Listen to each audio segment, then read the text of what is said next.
Introduction. I decided to write this book in the summer of 2020 because of my dismay at the disconnect between the rhetoric about systemic racism and the facts. The uncritical acceptance of that narrative by the nation's elite news media amounted to an unwillingness to face reality. By facts, I mean what Senator Daniel Patrick Moynihan meant. Everyone is entitled to his own opinion, but not to his own facts. By reality, I mean what the science fiction novelist Philip Dick meant.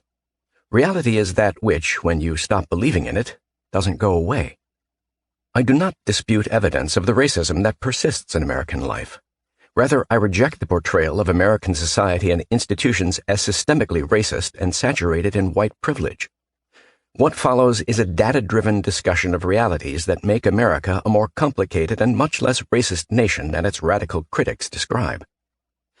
Of the many facts about race that are ignored, two above all, long since documented beyond reasonable doubt, must be brought into the open and incorporated into the way we think about why American society is the way it is and what can be done through public policy to improve it. The first is that American whites, blacks, Latinos, and Asians, as groups, have different means and distributions of cognitive ability. The second is that American whites, blacks, Latinos, and Asians, as groups, have different rates of violent crime.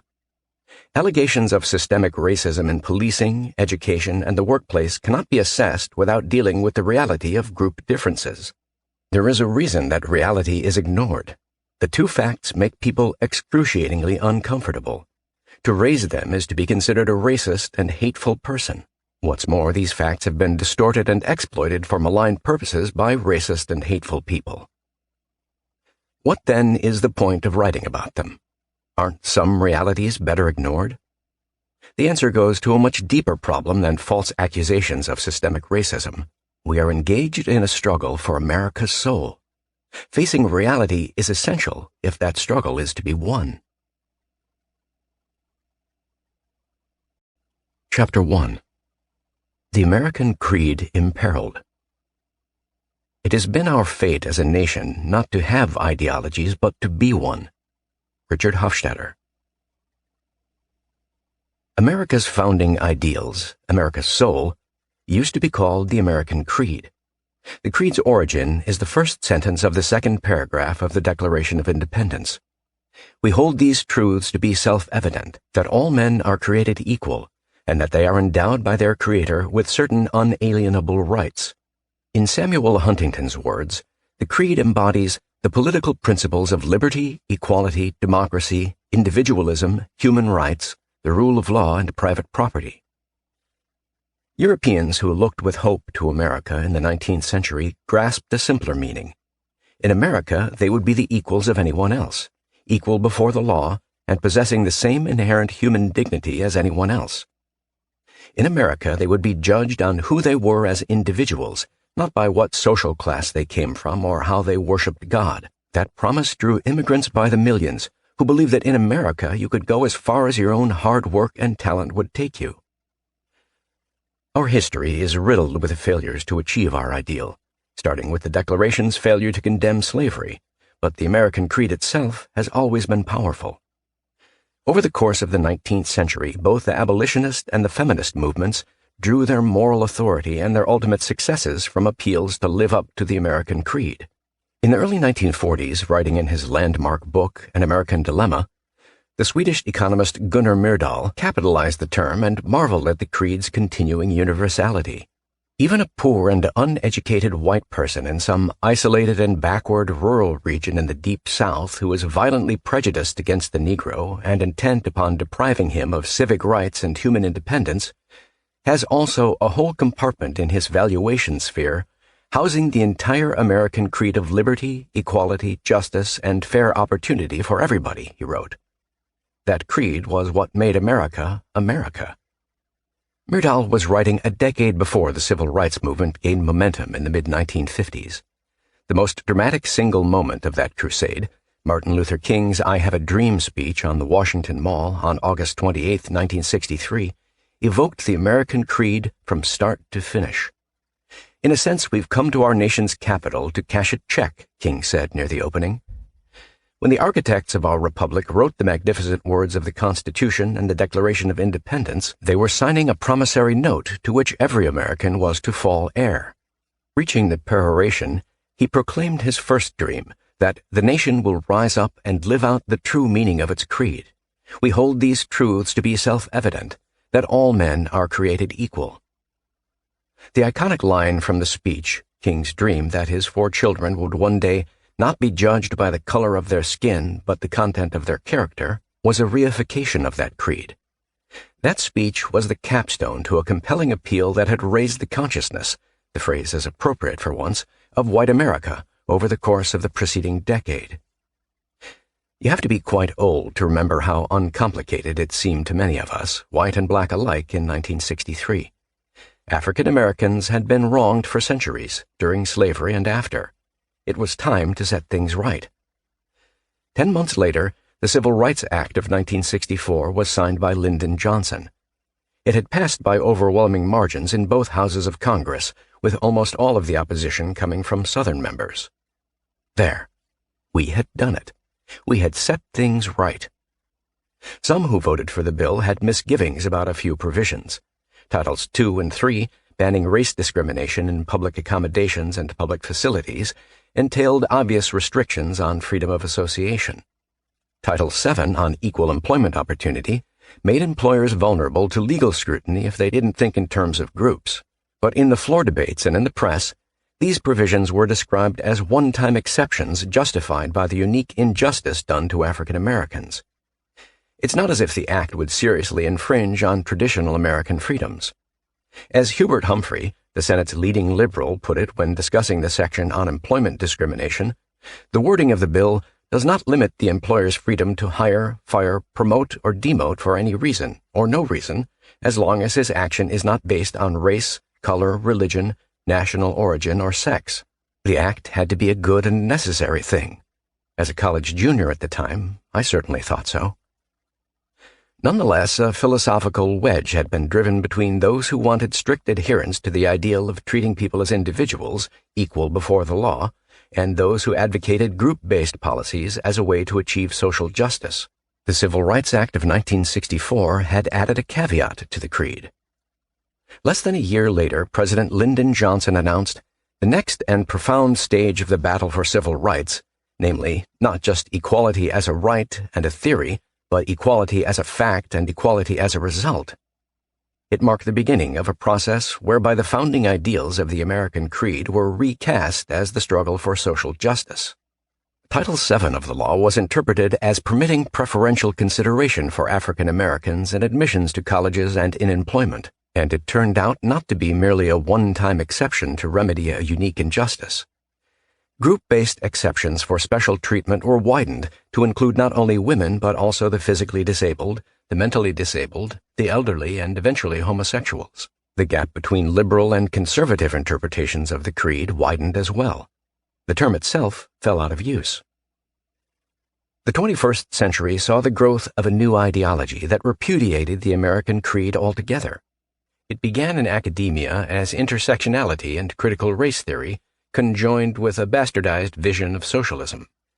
By 2016, it exerted significant influence within the left wing of the Democratic Party. As I write, the new ideology still goes by several names. Woke originated within the African American community. Critical race theory and anti-racism are the most widely used terms, but there's one label that covers it all: identity politics. At the heart of identity politics is the truth that who we are as individuals is importantly shaped by our race and sex. I've been aware of that truth as I wrote this book. My perspective as a straight white male has affected the text, sometimes consciously and sometimes inadvertently. But identity politics does not limit itself to acknowledging the importance of race and sex to our personae. The core premise of identity politics is that individuals are inescapably defined by the groups into which they were born, principally but not exclusively by race and sex, and that this understanding must shape our politics. Identity politics turns the American creed on its head. Treating people as individuals is considered immoral because it ignores our history of racism and sexism. Remedying America's systemic racism and omnipresent white privilege requires the people of color be treated preferentially. The power of the state not only may legitimately be used to this end, it must be so used, and sweepingly.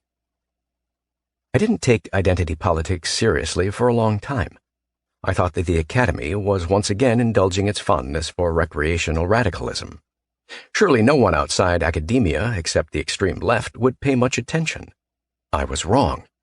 I had underestimated the extent to which today's academia and today's elite media share the same worldview.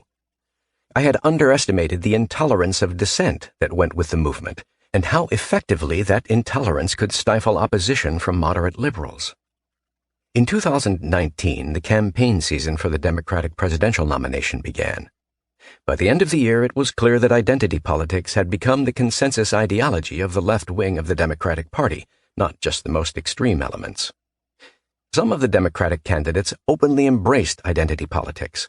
Others were more moderate and probably harbored reservations, but no major candidate for the nomination challenged identity politics aggressively.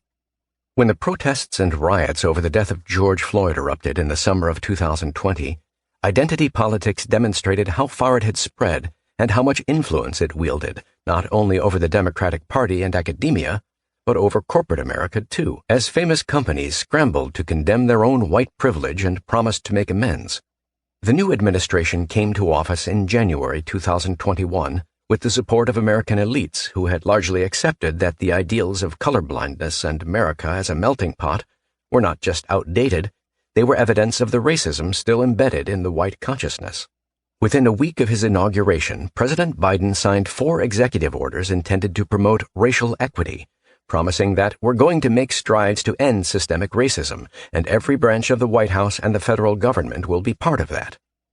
His appointments to sub-cabinet posts and regulatory agencies are consistent with that rhetoric. In some ways, there is nothing new here. The Biden administration is acting on an assumption that has been incorporated into law for more than 50 years. It is appropriate for the government to play racial favorites, to dispense favors and penalties according to the group to which individuals belong. My view is that this position has proved to be toxic. It is based on the premise that all groups are equal in the ways that shape economic, social, and political outcomes for groups, and that therefore all differences in group outcomes are artificial and indefensible. That premise is factually wrong, hence this book about race differences in cognitive ability and criminal behavior. I am aware of the dangers of being misread. I am not talking about racial superiority or inferiority, but about differences in group averages and overlapping distributions. Differences in averages do not affect the abilities of any individual. They should not affect our approach positively or negatively to any person we meet. But experience has taught me how hard it is for people to accept those assurances. I am also aware of a paradox. I want America to return to the ideal of treating people as individuals, so I have to write a book that treats Americans as groups. But there's no way around it. Those of us who want to defend the American creed have been unwilling to say openly that races have significant group differences. Since we have been unwilling to say that, we have been defenseless against claims that racism is to blame for unequal outcomes. What else could it be? We have been afraid to answer candidly.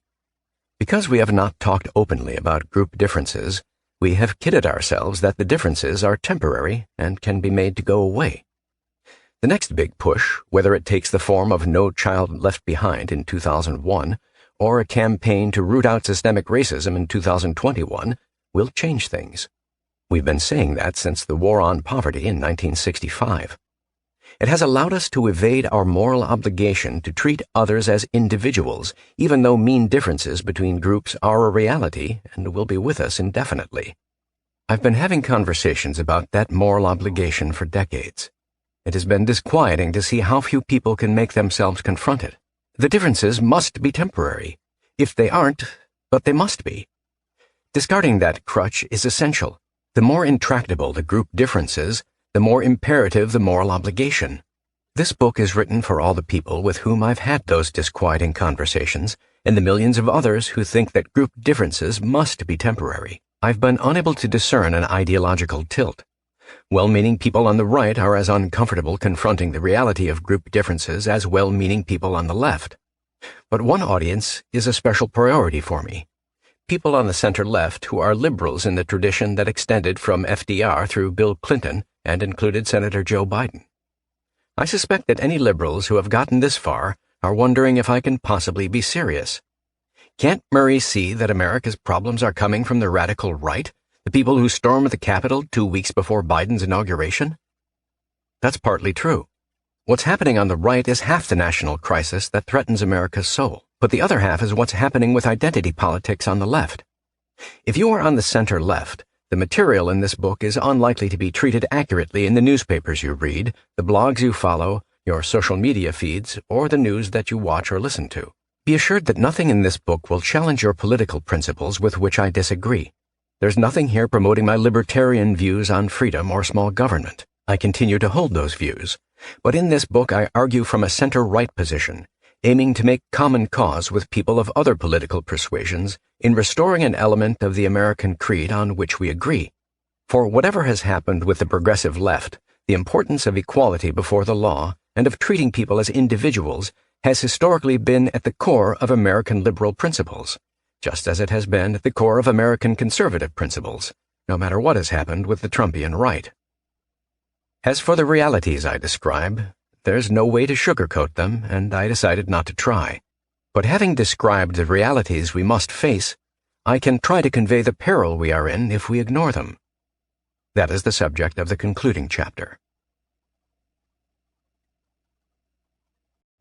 Chapter 2. Multiracial America. I need to begin with some facts about America's racial and ethnic makeup. Most of us are wrong.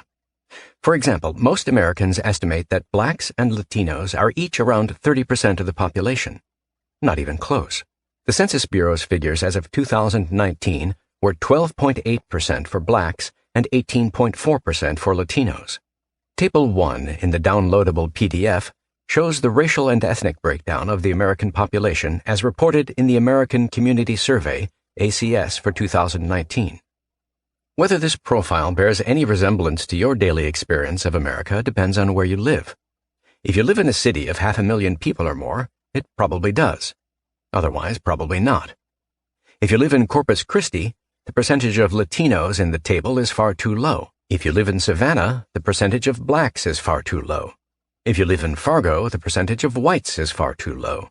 If you live in Silicon Valley, the percentage of East Asians is far too low. Nomenclature. Should I refer to the groups in Table 1 as races? As ethnicities? Both?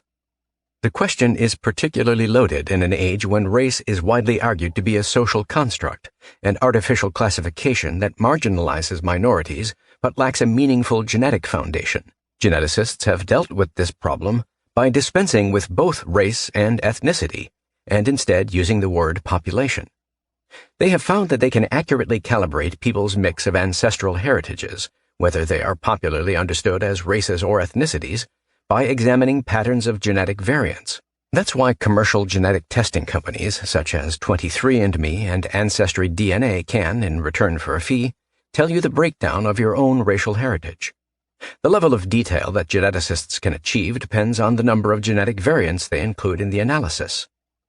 Who are you, racially and ethnically, has different answers at different levels of specificity, and this is an excellent reason not to think in terms of races.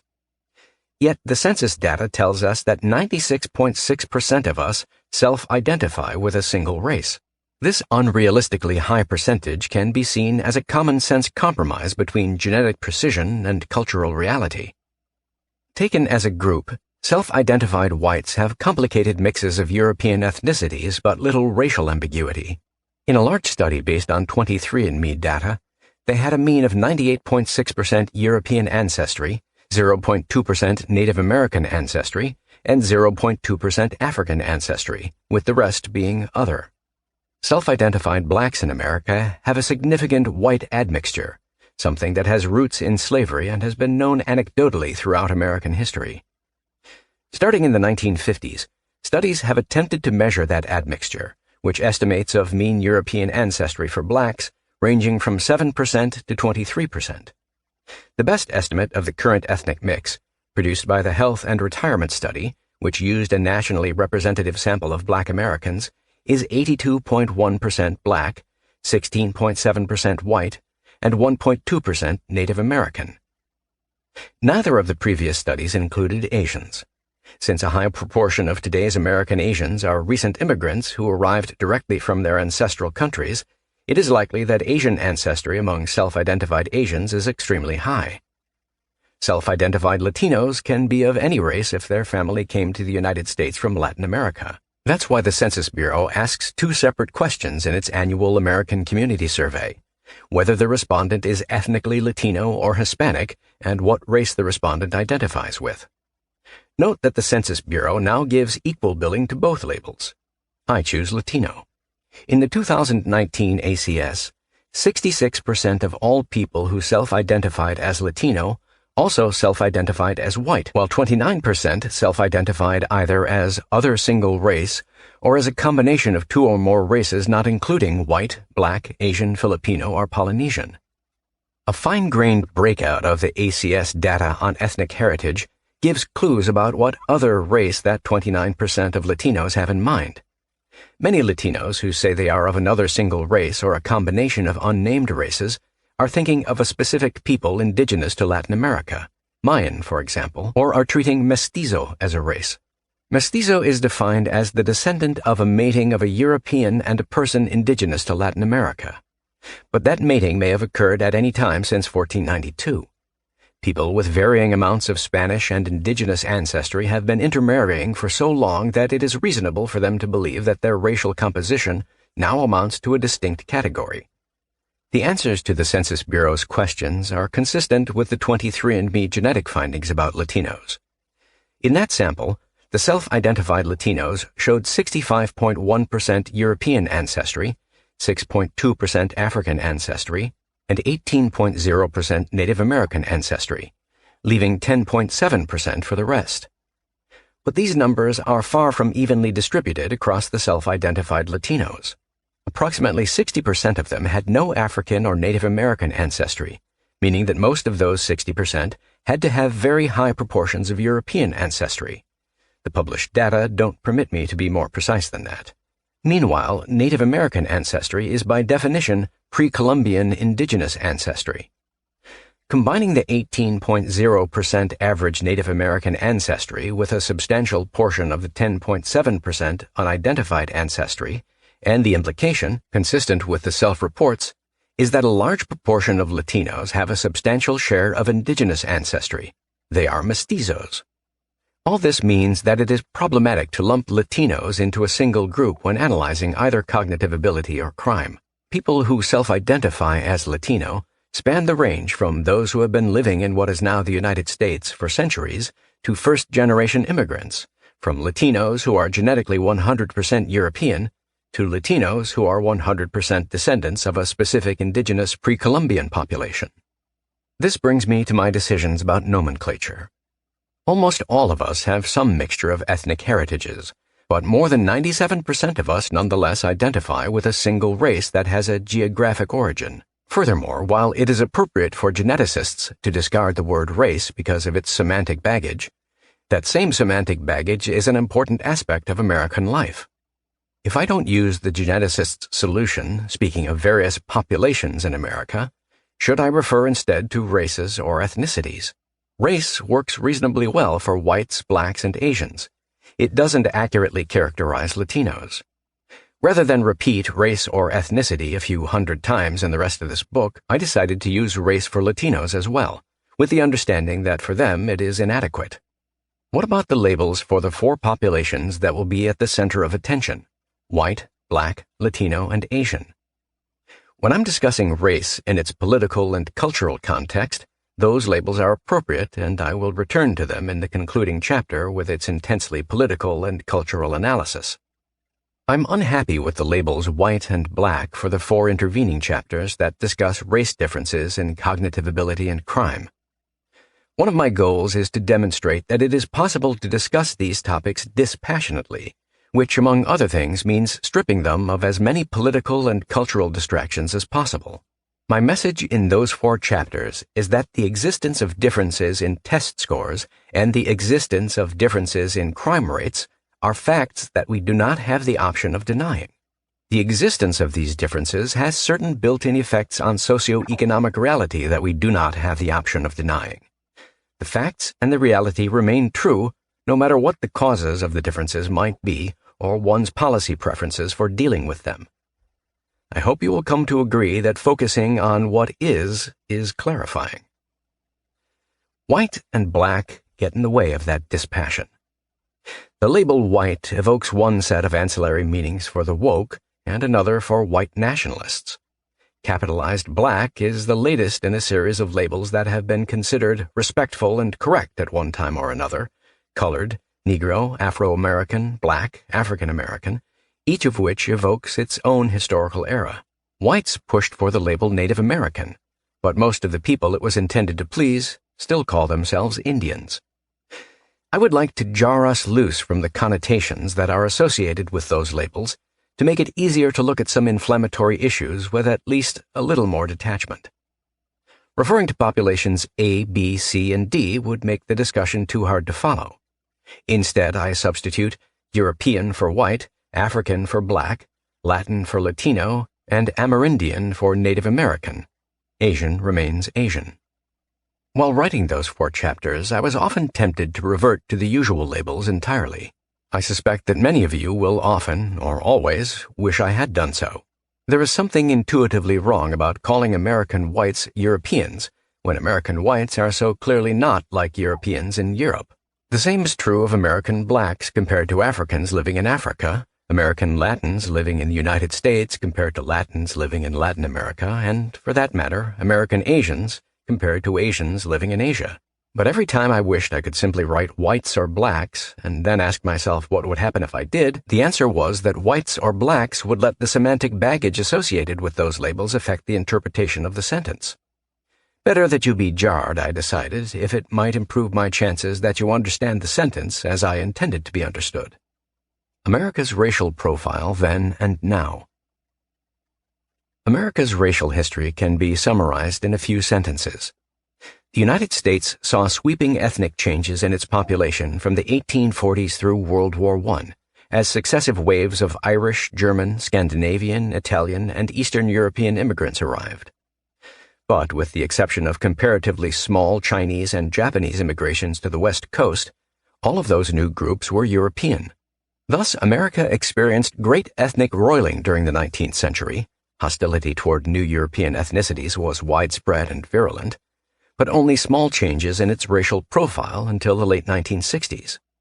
From the first census in 1790 through the 1850 census, the population within America's settled regions was 82 to 84% European, and the rest was African. Subsequent tides of immigration increased the proportion of Europeans. As of the 1960 census, America was about 87% European, 11% African, something more than 1% Latin, and something less than 1% Asian. America was effectively a biracial country, with one race overwhelmingly dominant in numbers as well as dominant politically, economically, and culturally. Then, in 1965, Congress passed the Immigration and Nationality Act. America changed rapidly. Applying my nomenclature and rules for classifying Latins, the American population profile as of 2019 looked like this: European, 60.0%, Latin, 17.9%, African, 12.8%, Asian, 5.7%, Amerindian, 0.7%, Pacific Islander, 0.2%, Other, 2.8%. Latins and Asians are now many multiples of their 1960 proportions. The Latin population is about 40% larger than the African population. The Asian population is approaching half the African population. Europeans are still a majority, but not even close to their former dominance. The geography of multiracial America. Seen at the national level, the changes in America's racial profile after the passage of the 1965 Immigration Act were gigantic. When we look around the country, the changes have been gigantic in some places but minor in others. Big cities have been affected much more than the rest of the country. Big City America. America's big cities have been transformed by immigration over the past several decades. In 1960, New York was the most cosmopolitan city in America, but its population was still more than three-quarters European. New York City went from 77% European in 1960 to 32% in 2019. That's a transformation by any definition. Other major cities changed even more than New York did. From 1960 to 2019, Los Angeles went from 85% European to 29%. Chicago went from 82 to 34%. Houston went from 77 to 23%. All the rhetoric about the racial diversity of America is true for big cities. I am defining big city America as urban areas with populations of 500,000 or more in a contiguous urban environment, which often does not correspond to the legal boundaries of the city. There are 52 of them, all located in the lower 48. 52 urban areas take up only 1% of the lower 48's landmass, but they contain 70% of its Asians, 54% of its Latins, and 52% of its Africans. No race has a majority of big city America's population. Europeans amount to 45%, followed by Latins at 25%, Africans at 17%, and Asians of all varieties at 9%. The total population of big city America is 127 million, representing 39% of the total population of the lower 48. That's a lot, but it also means that a majority of Americans live in rural areas, towns, or cities with urban populations of fewer than 500,000. They live in the other 99% of the lower 48's land area. America outside the big cities. Since big city America contains so many of our Africans, Latins, and Asians, the percentages for America outside the big cities are much different. The European percentage rises from 45 to 71%, while the Latin and African percentages fall to 14% and 10% respectively. Asians are rare outside urban America, just 3% of the population. Blue represents zip codes in which Europeans are at least 50% of the population, and no single minority is 25%. The darker the blue, the higher the European percentage. Red represents zip codes in which Africans are at least 25% of the population and the largest minority. The darker the red, the higher the African percentage. Orange represents zip codes in which Latins are at least 25% of the population and the largest minority. The darker the orange, the higher the Latin percentage. Green represents zip codes in which Amerindians are at least 25% of the population and the largest minority. The darker the green, the higher the Amerindian percentage. Gray represents zip codes in which Asians are at least 25% of the population and the largest minority. The darker the gray, the higher the Asian percentage. Purple represents zip codes in big city America. The map shows three obvious geographic groupings of American zip codes.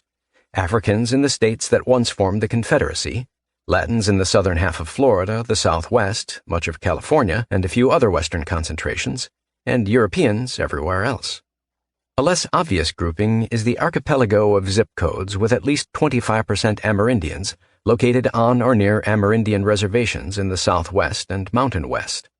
A handful of gray zip codes that are at least 25% Asian, mostly in Silicon Valley and east of San Francisco, are invisible at the scale of this map. The zip codes associated with Amerindian reservations are geographically large but sparsely populated, containing just 530,046 self-identified Amerindians. The gray zip codes that you cannot see contain 390,843 Asians. The map drives home how radically different Americans in various parts of the country have experienced the transformation in the national racial profile. Big city America is authentically multiracial, far more so than the major cities of Europe or Asia. The Deep South is biracial, with a European majority and a large African minority, but hardly any Asians and relatively few Latins outside the big cities. The Southwest and California up through the Central Valley are also biracial, but with a different pair of races and an even larger minority, Latins being more than a third of the total population. In this part of America, outside the big cities and Silicon Valley, Asians and Africans are a few percent of the population. The geographically vast area where Europeans are still dominant is monoracial in a surprising number of towns and small cities, and elsewhere is no more multiracial than America as a whole was in 1960. These are the bare bones of America's racial structure. I hope it is clearer how poorly that structure fits the popular narrative. Put roughly, the narrative tells us that America is moving toward a multiracial society in which Europeans will soon be a minority, and we all need to adjust in similar ways. The reality is that different parts of America have had widely varying experiences with a multiracial society and are moving toward even more different futures. Chapter 3. Race Differences in Cognitive Ability. Most people who call someone smart or bright or intelligent are talking about the quality that IQ tests measure. That quality is not virtue, merit, character, wisdom, or common sense. It is irrelevant to human worth. IQ denotes the mental agility that lets some people collate disparate bits of information and then infer and deduce from that information better than other people, whether the task is to decipher a corporate balance sheet, analyze Middlemarch, or determine why the car won't start. The quality measured by IQ tests assists people in figuring things out, both in their professions and in everyday life. More technically, IQ tests are the best measure of the general mental factor known as G, which in turn is the most rigorously investigated construct in psychology. In a field riddled with fads that are enthusiastically accepted initially but fail to pan out, recall the claims once made for the importance of self-esteem and stereotype threat, the major findings produced by IQ tests have been replicated time and again over decades with different instruments for all kinds of populations tested in all kinds of conditions. The quantitative understanding of cognitive ability has the distinction of being at once a crowning achievement of psychology and widely criticized as pseudoscience. The charges of pseudoscience have many sources. Some of these challenges need to be taken seriously. Is cognitive ability too complex to be represented by a single number? For some purposes, yes. For others, no. Are there multiple intelligences? There are certainly multiple talents, but it is possible to distinguish talents from cognitive ability both conceptually and statistically. These and other questions are worth asking, and much has been learned from investigating them over the decades. But another source of resistance to accepting the validity of IQ tests is that the tests have persistently indicated different means and distributions of cognitive ability among races.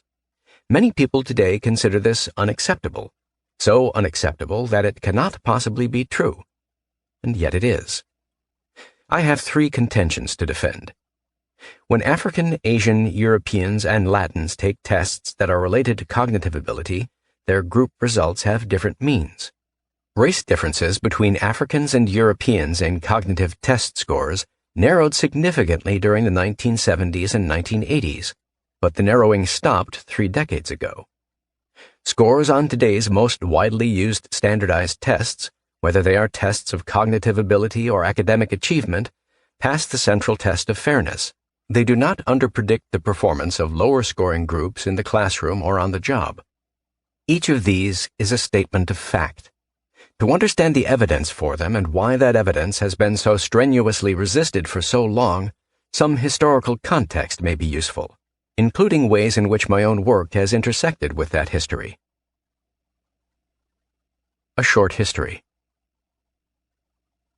Standardized tests with nationally representative samples didn't become part of the landscape until the second half of the 20th century, and even then only slowly. As of the end of the 1950s, many school systems administered standardized achievement tests, and many administered a written test of cognitive ability to 8th graders as a resource for their high school guidance counselors. Where I grew up, it wasn't called an IQ test, and students never learned their scores. The SAT was widely known, but only the small minority of high school seniors who wanted to go to a selective college needed to take it. Race differences in cognitive ability, which in America then meant the difference between Europeans and Africans, were not a major issue. Teachers in integrated schools in the North knew that African students on average didn't perform as well as European students in the classroom, but the magnitude of the national difference was open to argument. All of the existing studies of African test scores had used small samples or large but unrepresentative samples. Differences in classroom performance didn't necessarily mean much anyway. The great majority of African students were in segregated schools in the South. The accounts of terrible school facilities and inadequate schooling for African children in the South were familiar to everyone. So were the problems that existed in de facto segregated urban schools in the North. It was assumed that better education for African children would shrink the performance gap to insignificance. In 1960, the U.S. Office of Education sponsored a national survey known as Project Talent, intended to be the first scientifically planned national inventory of human talent, with a sample of 440,000 high school students. Assessing race differences had not been one of the goals of the project. It was then illegal to ask participants about their race, and the published results at the time did not mention any race differences. But information about race could be drawn from results in one-race schools, which were then common, and further information was obtained through follow-up surveys in later years. All this indicated a large racial difference.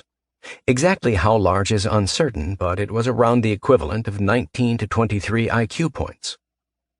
4 years later, Section 402 of the Civil Rights Act of 1964 required the Commissioner of the Office of Education to conduct a survey concerning the lack of availability of equal educational opportunities for individuals by reason of race, color, religion, or national origin in public educational institutions.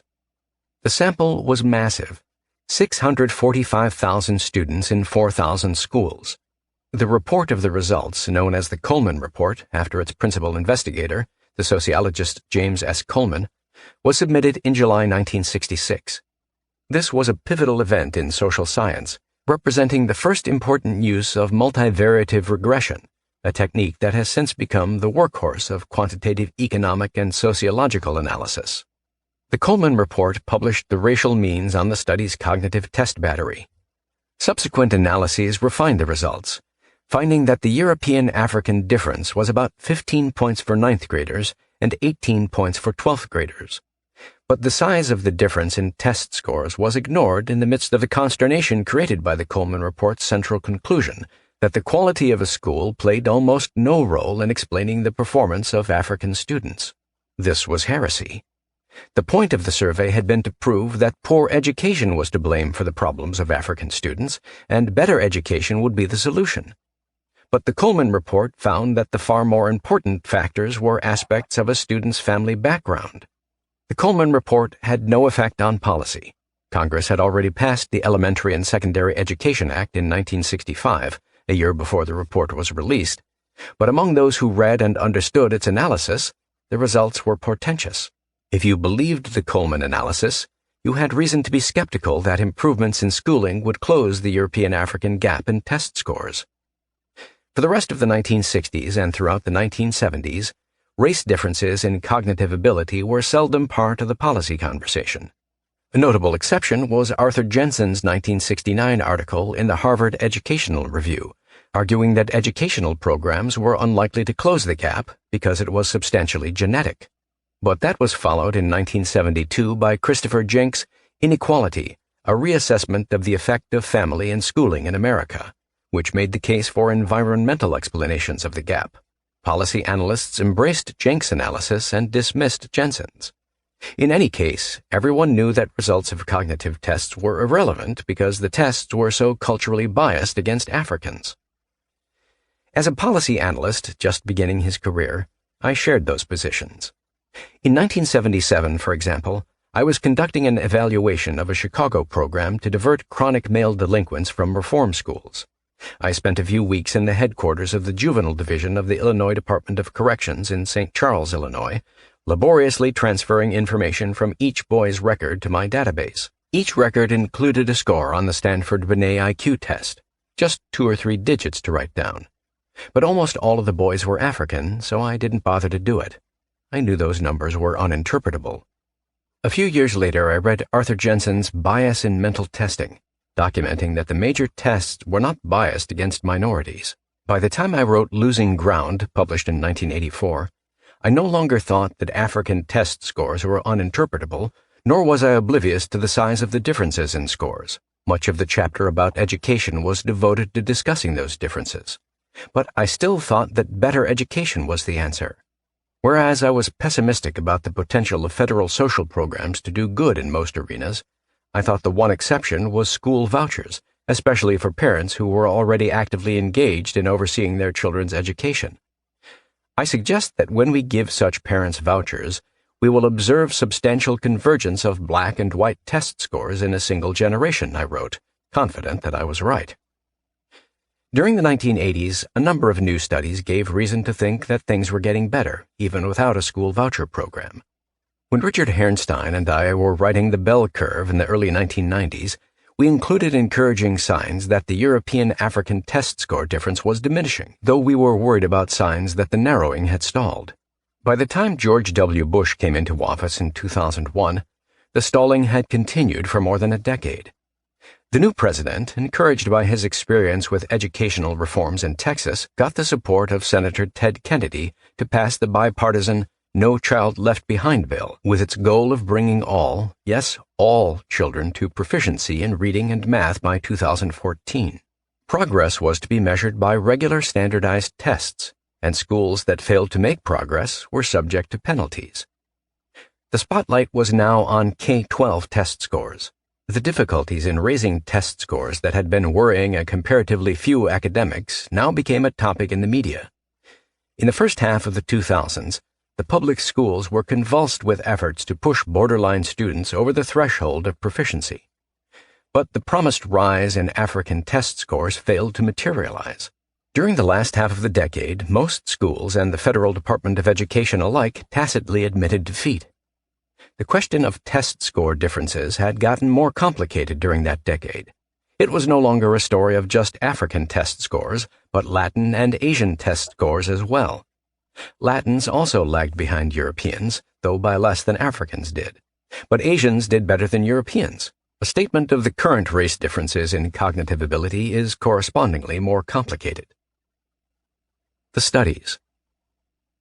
Hundreds of studies have reported cognitive test scores for different races, but only a comparative handful are relevant to determining the best estimate of mean race differences in cognitive ability in the United States.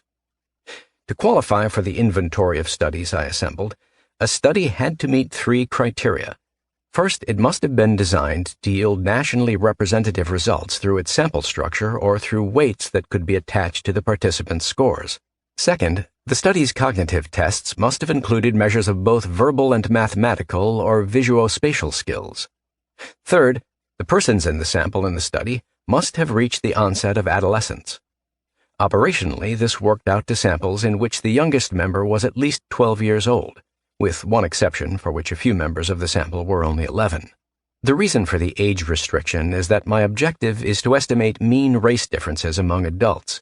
Race differences in cognitive ability increase significantly from infancy to childhood to adulthood for reasons that are disputed but aren't relevant to this book. As an empirical matter, the onset of puberty masks the point at which the size of the difference has stabilized. The tests that meet these criteria are standardizations of the major IQ tests, large federally sponsored studies using cognitive test batteries with good measures of G-loaded in the jargon, and the longitudinal assessments of academic achievement known as the National Assessment of Educational Progress, or NAEP. I summarize those studies with scatter plots. The online documentation contains downloadable Excel tables with all the data used to create them. IQ standardization samples. When a new edition of an IQ test has been developed, has met the appropriate psychometric standards, and is ready for public use, it is standardized on a sample that can be treated as representative of the national population, so that scores can be normed to the familiar IQ metric based on a mean of 100. The IQ standardizations that have reported results by race, some have not, are those for the Wechsler Adult Intelligence Scale, the Wechsler Intelligence Scale for Children, the Stanford-Binet Intelligence Scales, the Woodcock-Johnson Tests of Cognitive Abilities, and the Kaufman Adolescent/Adult Intelligence Scale. The strength of the IQ standardization samples is that they represent the best available measures of cognitive ability. If you have reason to evaluate your own profile of mental abilities or that of your child, your best choice by far is one of the major IQ tests individually administered by someone who has been trained for that job. The disadvantage of the standardization samples is that the subsamples of Africans, Latins, and Asians are often small, a few hundred people, and small samples usually mean less reliable group results. Small samples also make subgroup results sensitive to even minor divergences from the sample stratification strategy. Large federally sponsored studies using G-loaded test batteries. I have already mentioned Project Talent from 1960 and the Equal Educational Opportunity Survey from 1965, which resulted in the Coleman Report. Nota bene, a year in this discussion always refers to the year in which the cognitive tests were administered, not the year when results were published. Both studies used test batteries explicitly designed to measure G, and both indicated a European-African difference exceeding 15 IQ points, but they are the only nationally representative results of any kind available for the entire decade, so the scatter plots that follow start at 1970. The two most important of the federally sponsored studies are the National Longitudinal Survey of Youth, started in 1979, and the one started in 1997, which are among the most widely used American social science databases.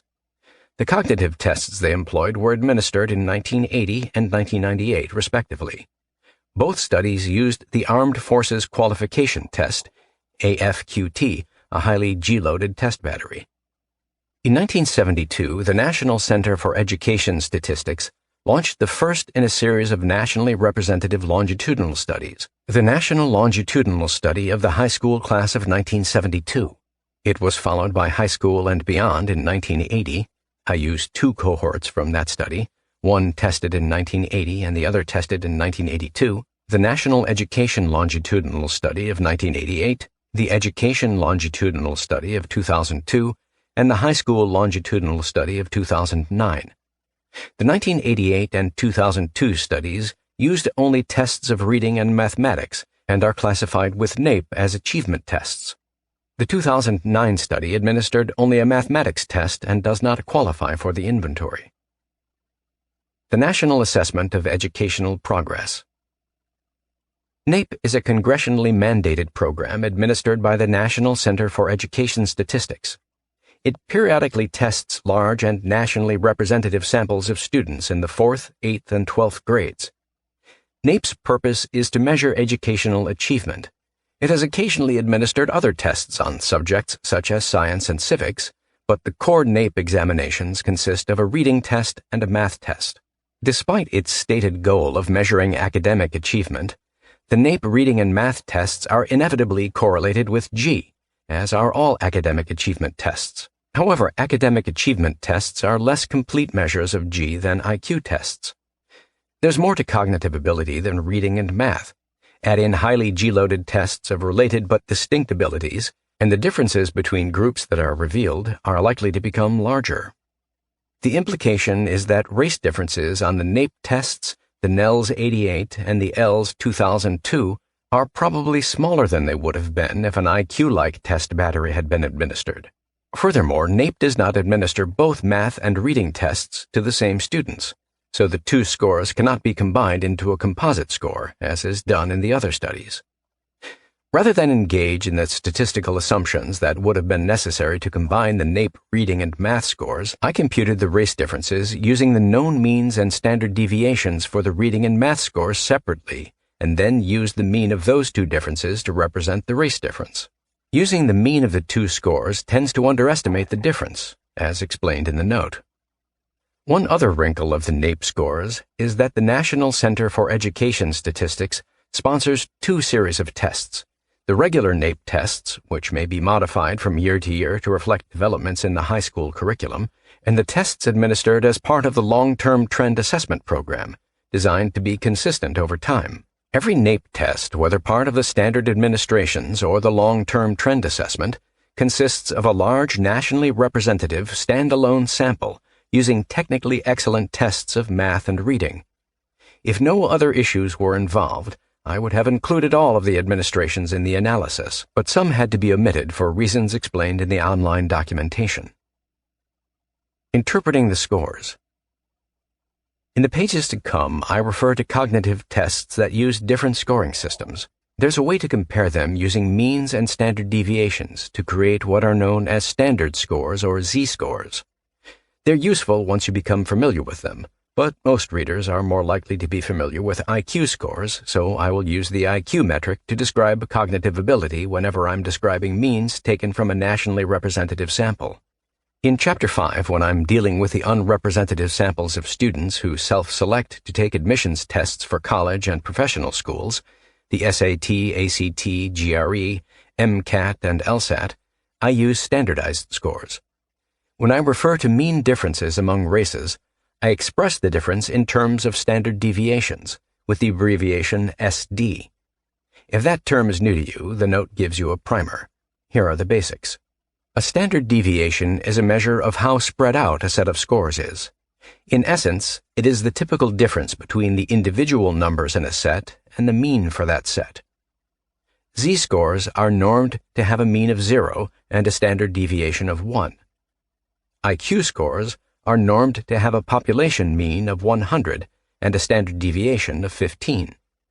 Normed means that the raw scores are converted to fit a predetermined mean and standard deviation. This kind of conversion can be done legitimately with any trait that is distributed normally, meaning that the distribution of raw scores approximates a bell curve. As a rough guide to interpreting sizes of differences, think of a difference of half an SD as moderate and a difference of 1 SD as large. To give you some concrete examples, if you have an IQ of 100, you are at the mean of the U.S. national population, the 50th percentile. Doing well in high school is not a problem, and you can flourish in a wide variety of post-secondary technical training programs or get an AA degree. But getting a BA in a traditional liberal arts major is challenging, and a BS in a STEM major, science, technology, engineering, mathematics, is probably not in the cards. If you have an IQ of 115, 1 SD above the mean, you are in the 84th percentile of the national population. You can successfully get a degree in most college majors, though maybe not as a STEM major at a tough school. If you have an IQ of 130, 2 SDs above the mean, you are in the 89th percentile.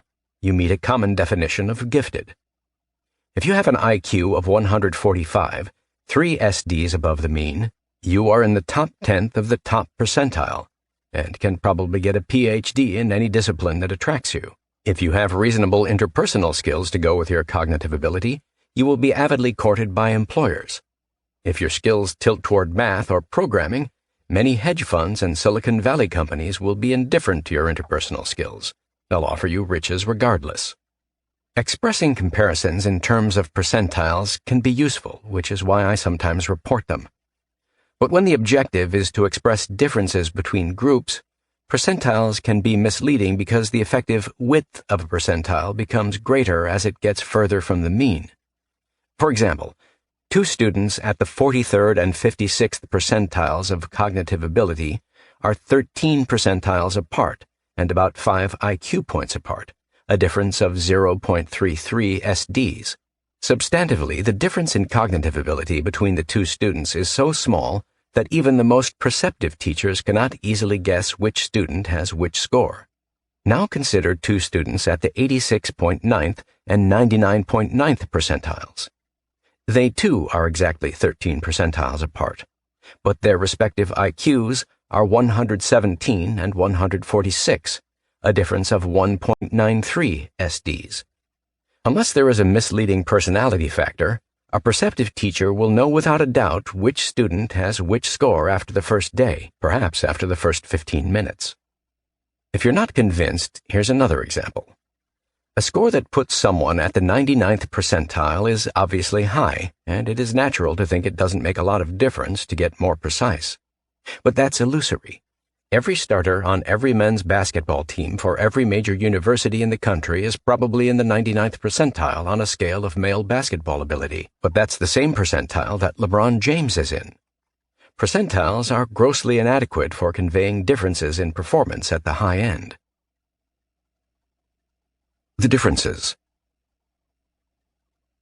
This section summarizes the results from the assembled inventory of mental test scores, comparing the European means with the African, Latin, and Asian means. I use scatter plots to show you how the differences have changed from 1970 to 2019. The scatter plots use unadorned data, giving you a picture of what happens when race differences in scores from all of the relevant studies are thrown into the pot. When the data are examined analytically, more complicated stories emerge, but those more complicated stories are themselves subject to alternative interpretations. The online documentation provides interested readers with downloadable files containing all the data used to prepare the scatter plots and associated data that enable more complicated analyses. I discuss them in the online documentation. The European-African difference. The race difference in cognitive ability that has caused by far the most controversy and angst since the 1960s is the difference between America's Africans and Europeans. It also is informed by the most data, 59 estimates, adding up the age breakdowns from the studies in my inventory. The figure in the PDF shows how the size of the difference varied from 1972 to 2019. The solid black circles in the plot indicate results from the average of math and reading tests. All but 2 are from NAEP, while the white circles indicate IQ standardizations or G-loaded tests in federal surveys. The figure shows a major reduction in the difference during the 1970s and into the 1980s. Exactly when the narrowing stopped is open to interpretation. Regression analyses showing that the trend line was nearly flat for tests conducted from 1983 through 2019. But 1987 saw the lowest mean for any year, 0.69 SDs, so I will use 1987 to illustrate the change in the trend lines.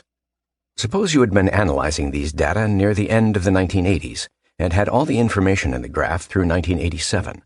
Looking at the graph, you can visualize a line that characterizes the downward slant of the European-African difference from 1972 to 1987.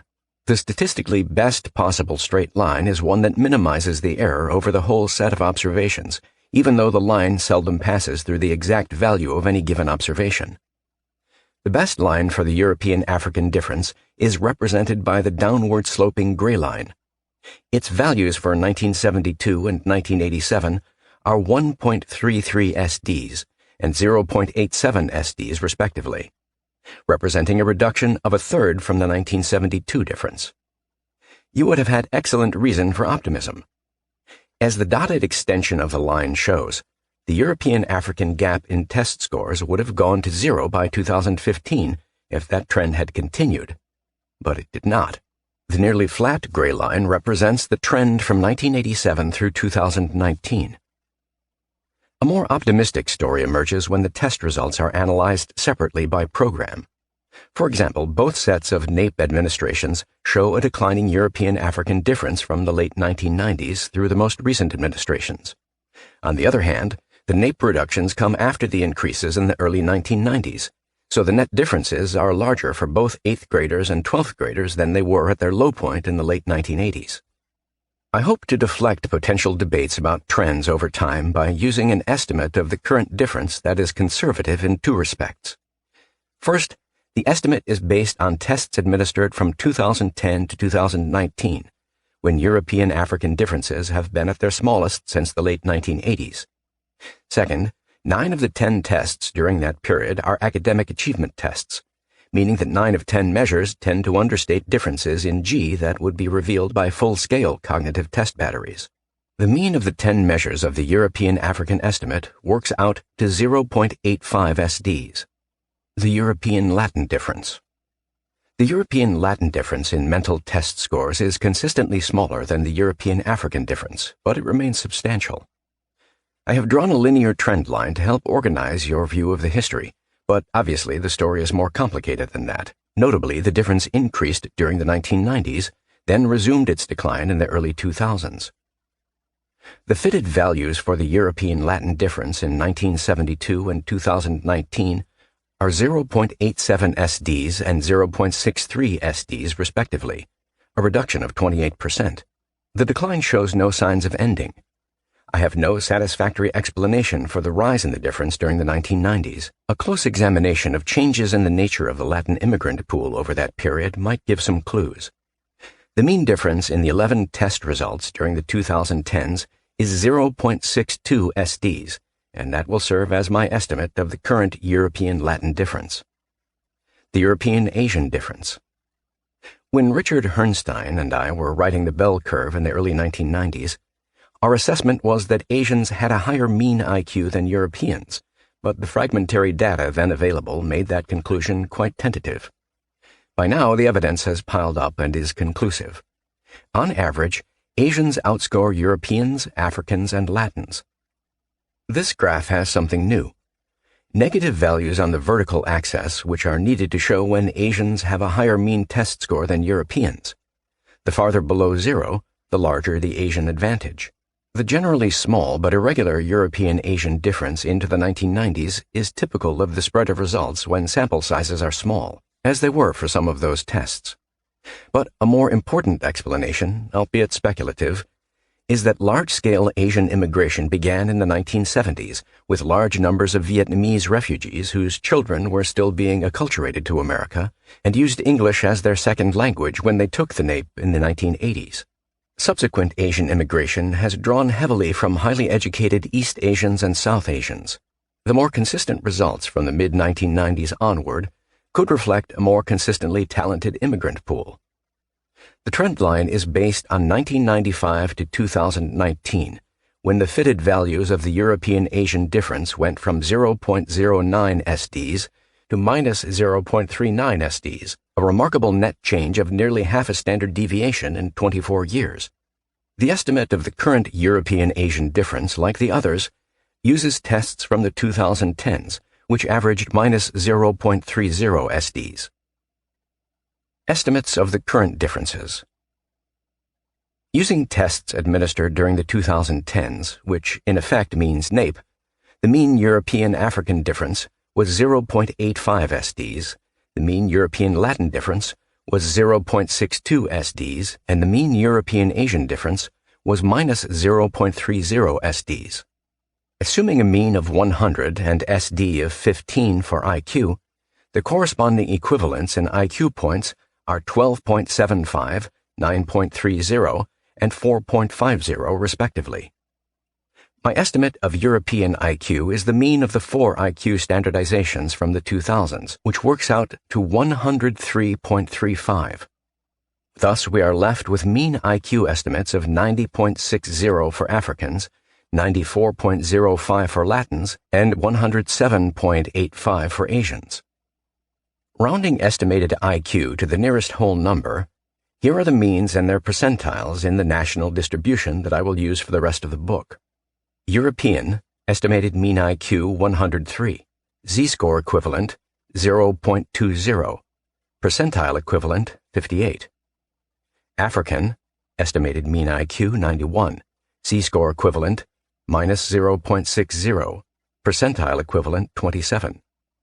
Latin, estimated mean IQ 94, Z-score equivalent minus 0.40, percentile equivalent 34. Asian, estimated mean IQ 108, Z-score equivalent 0.53, percentile equivalent 70. For all 3 minorities, we should expect that disaggregation into subgroups would produce different estimates. It would be useful to have separate measures for Africans who remained in the rural South, recent African immigrants, and all other Africans, separate measures for European Latins, Mestizo Latins, and Indigenous Latins, and separate measures for East Asians, Southeast Asians, and South Asians. But the data for making good estimates don't exist. What do these estimates of current race differences mean for daily life where you live? Probably not much. Maybe you work in a big city where the means are reasonably close to those in the table, while the means in the suburb where you live are radically different. Maybe you live in a small town with only a few minority families. They have no significant group mean. They are just individuals. Maybe you live in a college town where the means around campus are very different from those in the surrounding community. The information about race differences in mean cognitive ability is useful only as background information for thinking about issues at a societal level. The figure in the next chart in the PDF shows the distributions of cognitive ability for the 4 races from 2 perspectives. The top figure shows how much overlap exists in the distributions. It is not a threatening picture. Yes, differences exist, but it is also true that millions of Africans and Latins have higher cognitive ability than millions of Europeans and Asians. The top figure should also serve as an object lesson in the necessity of judging people as individuals, not members of groups. If you rely on the difference in means, you are going to make a huge number of mistakes about individuals.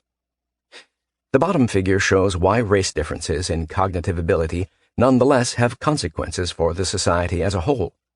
The differences in the raw numbers of individuals on the right-hand side of the bell curve become larger as IQ goes up.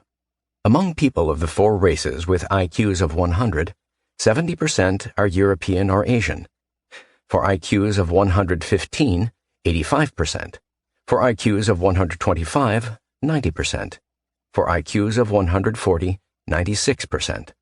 Since the most prestigious, powerful, and highest-paying jobs are so concentrated among people on the right-hand side of the distribution, a variety of important social and economic consequences are not just possible. They are inevitable. Chapter 5 takes up a few of the most important ones. Are race differences in test scores meaningful? It is time to confront the issue that will have led many readers to discount everything that has come before in this chapter. How can we expect that an African or Latin child growing up in poverty, going to terrible schools, and victimized by systemic racism will score well on tests designed by white people to measure things that white people have decided are important? That reaction and its variations often conflate two positions. The first is the one I held when I was writing Losing Ground, which was that meaningful differences exist, but we know how to shrink them. It's just a matter of implementing solutions that will make the remaining differences too small to worry about. The other position, and one that I'm sure many readers hold, is that the tests don't measure African and Latin cognitive ability accurately. They are biased in favor of Europeans and Asians, and biased against Africans and Latins. We know how to fix it. Regarding the first position, that improved education, especially early education, will reduce race differences, I could lay out what we know about the malleability of cognitive ability, the record on interventions intended to raise cognitive ability, and the persistence of race differences in mean test scores even among children from socioeconomically privileged families. I have written about such issues at length elsewhere. The short story is that ordinary exposure to education does indeed have an effect on cognitive ability for all children, but that no one has yet found a way to increase cognitive ability permanently over and above the effects of routine education. The success stories consist of modest effects on exit tests that fade out. Most experimental programs don't achieve even that much. We know how to improve education for children at every cognitive level, but we don't know how to change their cognitive levels. The NAEP results give us a simpler way to think about the intractability of the problem. The mean differences separating European teenagers from African teenagers in math and reading haven't diminished since the last half of the 1980s. That's more than 3 decades during which hundreds of billions of dollars have been poured into attempts to improve the education of disadvantaged children, including the intense effort to reduce test score differences through No Child Left Behind. To dismiss the differences in mean test scores that I have described as a problem that we know how to fix if we try hard enough is a triumph of hope over a very great deal of experience. The tests are biased. Now we come to a position that is taken for granted by much of the public, but has nearly disappeared in technical literature of this century because there are so few unresolved questions. The accusations of test bias take many forms. The most common is probably the assumption that a person from a poor and marginalized community won't be able to answer many of the questions because the answers depend on knowledge or vocabulary to which they have not been exposed. Other issues include whether African and Latin youngsters are as motivated to perform well on tests, and the assumption that test scores are sensitive to the amount of test prep that a student gets. Perhaps the tests don't measure the same construct in people of different races. For example, an IQ test might measure cognitive ability in Europeans, but it's actually measuring socioeconomic status in Africans. All of these possibilities have been investigated minutely, but all of them are ancillary to the central practical question about bias in mental tests. Do the test results underpredict the performance of minorities in real-life situations? Tests of cognitive ability have value because they help in predicting things that people want to know about. Admissions committees for college want to know how an applicant is likely to do in college. Employers want to know how well an applicant is likely to perform on the job.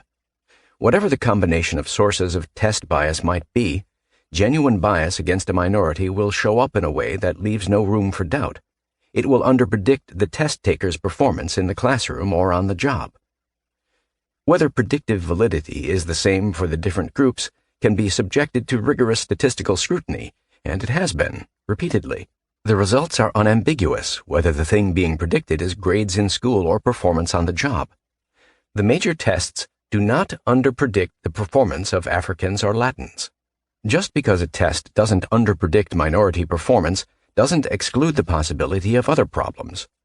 Suppose, for example, that the test overpredicts African classroom performance, a phenomenon that has often been found for tests of academic aptitude. In such cases, the SAT or ACT scores predict that Africans will have better grades and graduation rates than they actually achieve. This could be explained by everything from cultural differences in the ways that students approach homework to racist teachers giving African students low marks. But none of the potential explanations support the proposition that the test is biased against Africans. You may still be unsatisfied. The statistical evidence doesn't lend itself to straightforward tables or graphs.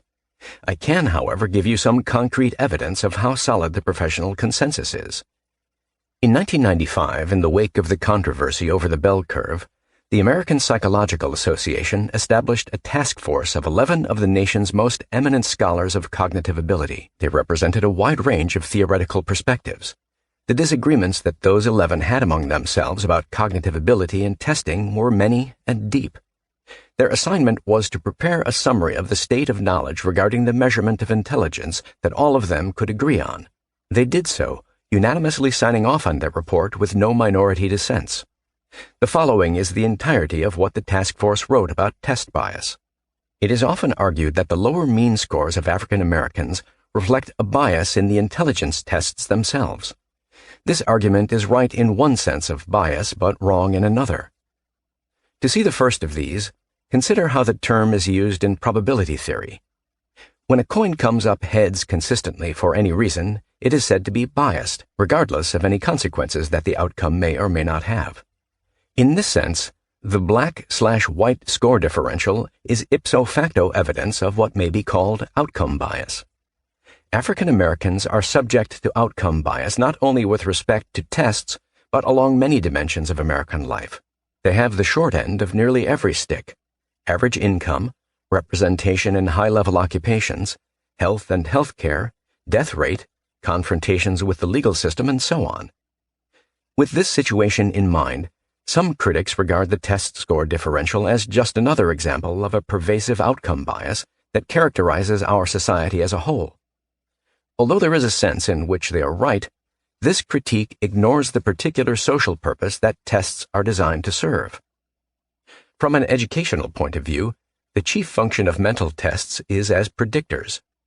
Intelligence tests predict school performance fairly well, at least in American schools as they are now constituted.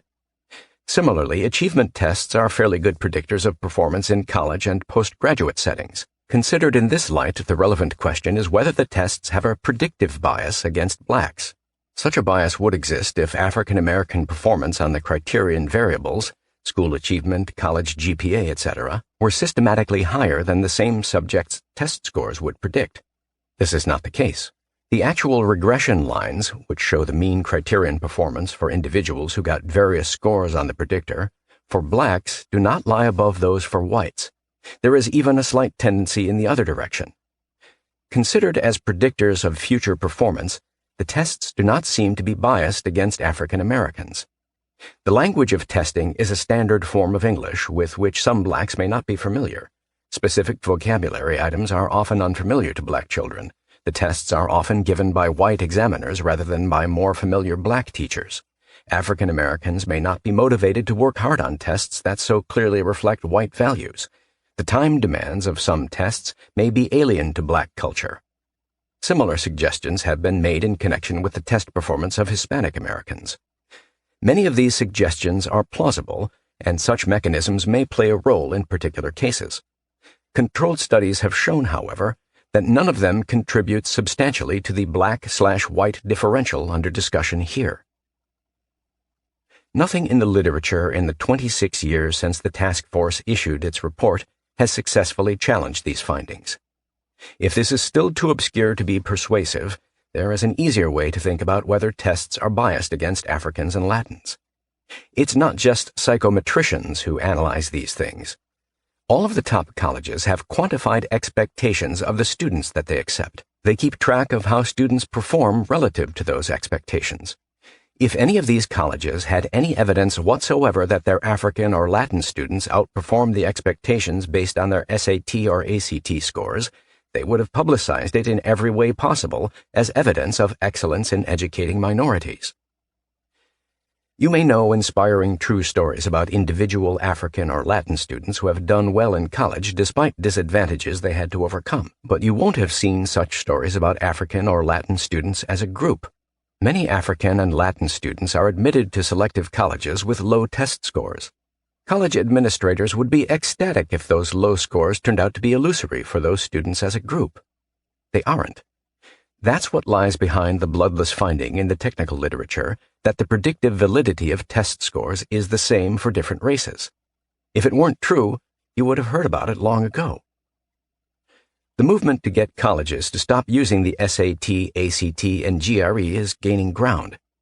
There are serious arguments for dropping the tests that don't rely on accusations of test bias. My own view is that the goals of the SAT could be met with achievement tests that don't carry the controversies associated with test bias and the rumored magic of test prep. To prepare for an achievement test in chemistry, you don't need to learn test-taking tricks. You just need to study chemistry. Such arguments are not driving the movement to get rid of the tests, however. The activists say that the tests are worthless, products of white privilege designed to perpetuate white privilege. In their minds, they don't need evidence of bias. The existence of lower mean scores for Africans and Latins is in itself irrefutable evidence of bias, because everyone knows there are no race differences in intelligence. This is argued with all the passion and conviction that true believers bring to their evangelism. It does not reflect reality. Chapter 4. Race Differences in Violent Crime. Murder, rape, robbery, and physical assault are crimes everywhere. Theft is a crime everywhere. By that core definition of crime, only a small minority of people in any race in any nation are criminals.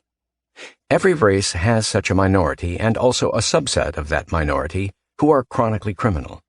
But the sizes of these minorities are different among Americans, Europeans, Africans, Latins, and Asians, and they have produced large differences in crime rates. Causes are as irrelevant to the purposes of this chapter as they were to the discussion of cognitive ability. Thus, I do not discuss the legacy of slavery, the effects of poverty or absent fathers, the genetic etiology of criminality, or why crime rates rise and fall over time. These are all potentially important. They have also been the subjects of long-standing and unresolved scholarly debates. My point is that the existence of large race differences in crimes is a fact, and one that has sweeping social consequences. This chapter is exclusively about the most serious crimes, called index offenses by the FBI, the ones used to create the Violent Crime Index and the Property Crime Index included in the annual report Crime in the United States, a product of the FBI's Uniform Crime Reporting, or UCR, program. The offenses in the Violent Crime Index are murder, rape, robbery, and aggravated assault. Aggravated meaning that the assault involved a serious injury, plausible threat of serious injury, or use of a deadly weapon. The offenses that make up the Property Crime Index are burglary, larceny, motor vehicle theft, and arson. My focus, here and in Chapter 6, is on violent crime. The fear of being raped, robbed, beaten up, or killed is visceral in a way that doesn't apply to the threat of burglary or having your car stolen. Violent crime is also hard to prevent.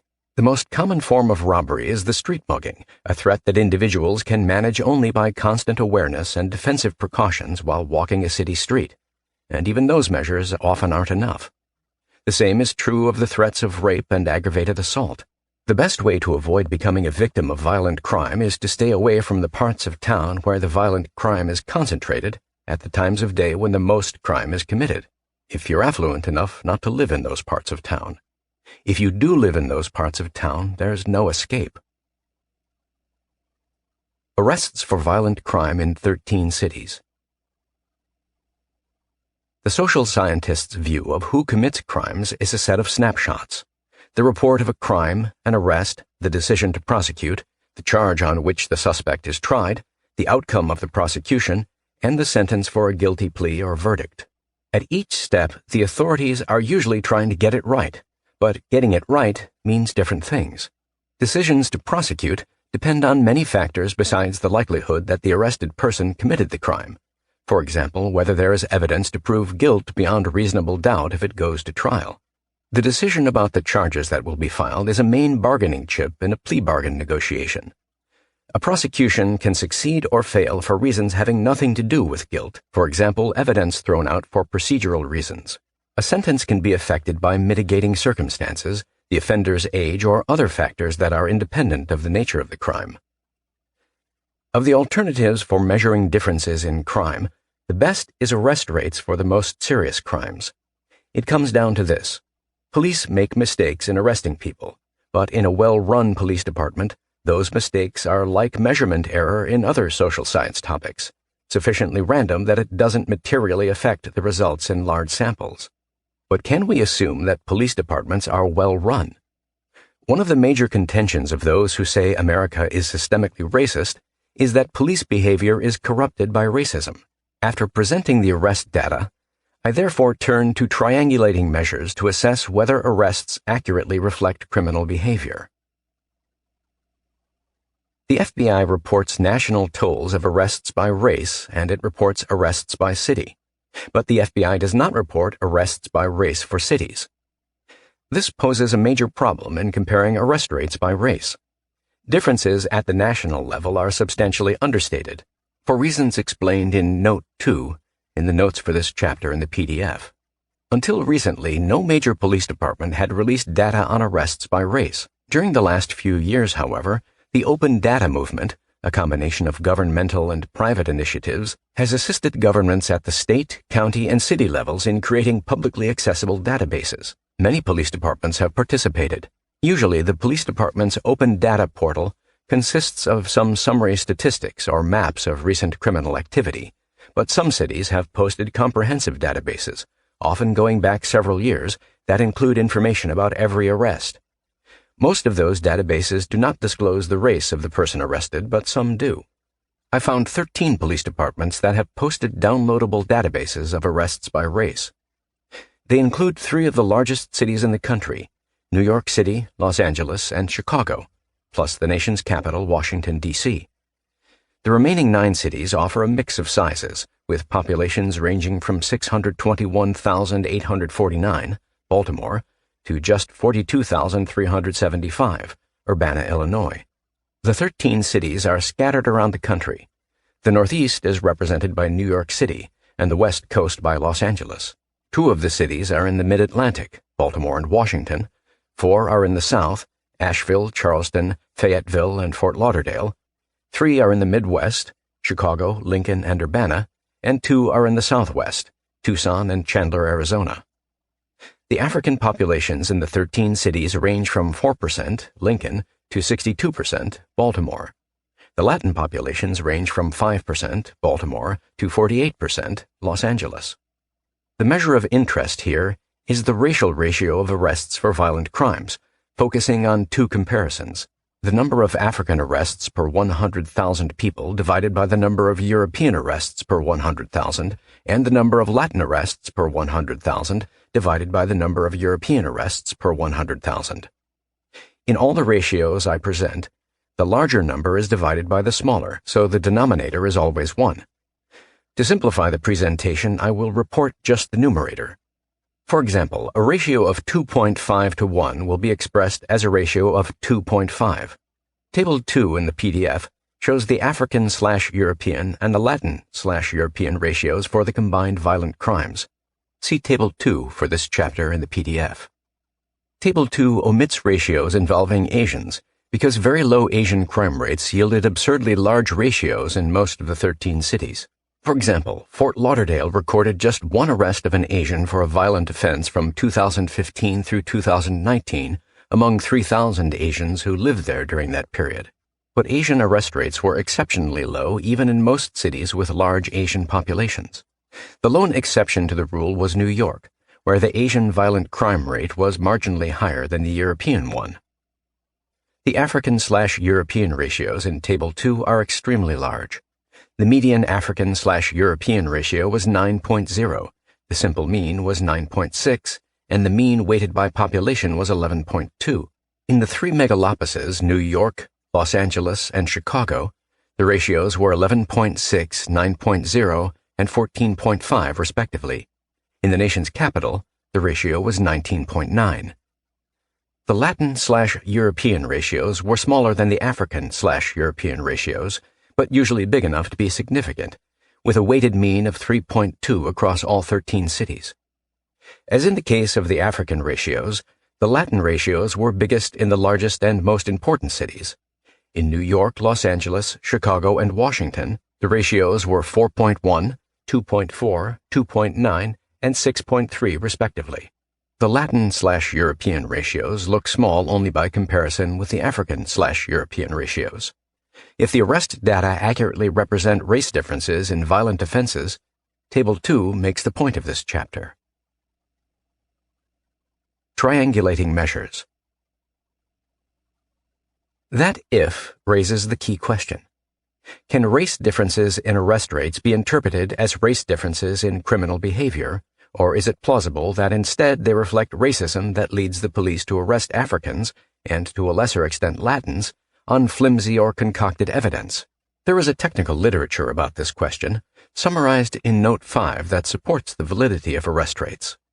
For example, here's the conclusion of the largest and most rigorous study, which examined 335,619 incidents of violent crime in which the victim saw the offender. Multivariate logistic regression results show the odds of arrest for white offenders is approximately 22% higher for robbery, 13% higher for aggravated assault, and 9% higher for simple assault than they are for black offenders. This amounts to strong evidence that arrest statistics are not biased against Africans, but it's not what one would call a transparent analysis. I can offer two statistically less powerful but more understandable ways of triangulating the arrest data. Arrests for murder. As social science data points, arrests for index offenses are not created equal. Rape and aggravated assault have gray areas that can make it difficult to be sure that the criminal offense actually occurred, and if it did, whether it meets the threshold for an index offense instead of a lesser offense. Robbery is more clear-cut. The definition requires that property be taken directly from the victim, but the most common form of robbery is a street mugging in which the victim is not injured. Such muggings are too numerous and too hard to solve for the police to devote significant resources to each one. An arrest for murder has considerable credibility as a data point. Something serious definitely happened. There's a corpse. And while mysterious deaths are a staple of detective fiction, homicides for which there's any doubt that a crime was committed are a small proportion of the total. An arrest for murder also carries more weight than arrests for less serious crimes because it is likely to reflect more careful police scrutiny. For most kinds of crime, the decision to arrest leaves much to the police officer's judgment, and this makes it hard to test allegations that police apply a less demanding threshold for arresting Africans and Latins than they do for Europeans. An arrest for murder is insulated from that charge, not just by the integrity of individual police officers, but by the special attention that police departments everywhere devote to the most serious crimes. Homicide is at the top of the list. In large cities, homicides and attempted homicides are often investigated by a special unit composed of the force's top-rated detectives. Smaller police departments faced with a homicide routinely call in specialized help from county or state agencies. I don't think it is idealistic to conclude that an arrest for murder is typically the result of a serious investigation conducted by people who know what they're doing. If arrests for murder show the same or greater race differences as arrests for the other offenses, there is reason to think that real differences in criminality explain them. Perhaps you think I'm too trusting of the police. Let's go to the opposite extreme then and assume the worst, that police racism is rampant. I ask you to think in terms of statistics rather than the many vivid and outrageous specific examples of injustice that can be cited, and, this is hard to do, ignore whether the police arrested the right person.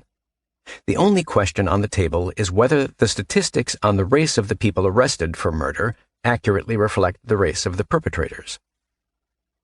For homicides nationwide from 2010 through 2019, 76% of alleged perpetrators knew the victim as a family member or an acquaintance.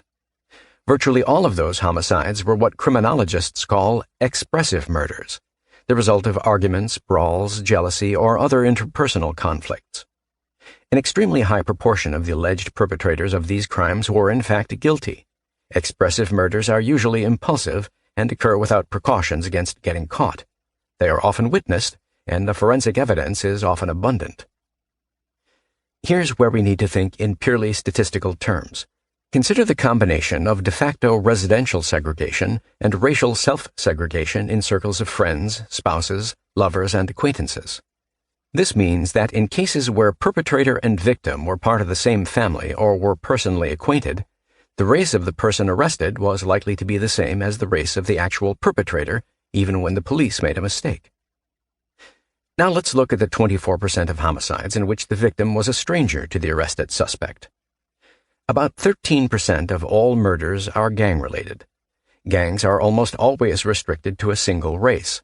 If an African is killed in gang-related violence between an African gang and a Latin gang, the chances that the culprit is Latin is exceedingly high, and vice versa. Almost all the people arrested for gang-related murders are likely to be of the same race as the perpetrator, even if the wrong individuals are arrested in some cases. At the same time, a high proportion of gang-related murders involve strangers. I don't have the data to be more specific, but a great many of the 24% of homicides that involve strangers also involve perpetrators whose race can be accurately guessed just by knowing what gangs are involved. At this point, we're reduced to a small set of murders in which racist police could deform the statistics on the race of offenders. Murders in which the perpetrator did not know the victim, that were not gang-related, and in which the person identified as the offender was an African. That set amounted to about 4% of all homicides from 2010 to 2019. You can think the worst of the police and point to cases where the person arrested was later found innocent, and still you would have to accept that the aggregate statistics on the race of perpetrators of murders are reasonably accurate. Table 3 in the PDF shows the ratios for murder arrests for all 13 cities in our analysis. Recall that Latin arrest rates were not available for Asheville, Baltimore, Charleston, or Fayetteville. The Latin/European entry for Fort Lauderdale is empty because no Latin was arrested for murder in that city during the 5 years covered by the arrest data. The italicized ratios in the table indicate that the denominator, the European rate, is based on a sample of 6 or fewer murder arrests over the entire period covered by the database. In those cases, the ratio should simply be interpreted as large, without attaching much importance to the specific number. The denominators for the rest of the cities were at least 11 murder arrests. The African/European ratios for murder arrests are larger than the ratios for overall violent crimes in all the cities with the single exception of Fort Lauderdale. So too with the Latin European ratios, with the exceptions of Fort Lauderdale and Tucson. In other words, the crime that gets the most careful police attention shows larger racial disproportions in 18 of the 21 comparisons available. This is contrary to expectations if it is thought that the police are getting away with wrongly arresting Africans and Latins for less scrutinized crimes. In most cases, the ratios for murder arrests were not just somewhat larger than the ones for overall violent crime, but substantially larger. Reports of crime to the police. The second means of triangulation is to use reported offenses for the analysis instead of arrests. Reported offenses are those brought to the attention of the police by a member of the public, either by telling an officer on the scene or by calling 911. As an indicator that a violent crime has actually been committed, reported offenses are not as good as arrests, since a substantial proportion of reported offenses turn out to be unfounded. But reported offenses are insulated from police racism insofar as police behavior and judgments have nothing to do with whether the report was made, and the police have limited discretion in deciding whether to let the report into the official record. For 911 calls, none at all. Another advantage of reports is that identification of the perpetrator's race is given by the person who contacted the police, usually the victim. This doesn't mean that members of the public always accurately identify the race of the perpetrators, though their accuracy rate is high, but the police haven't made the judgment.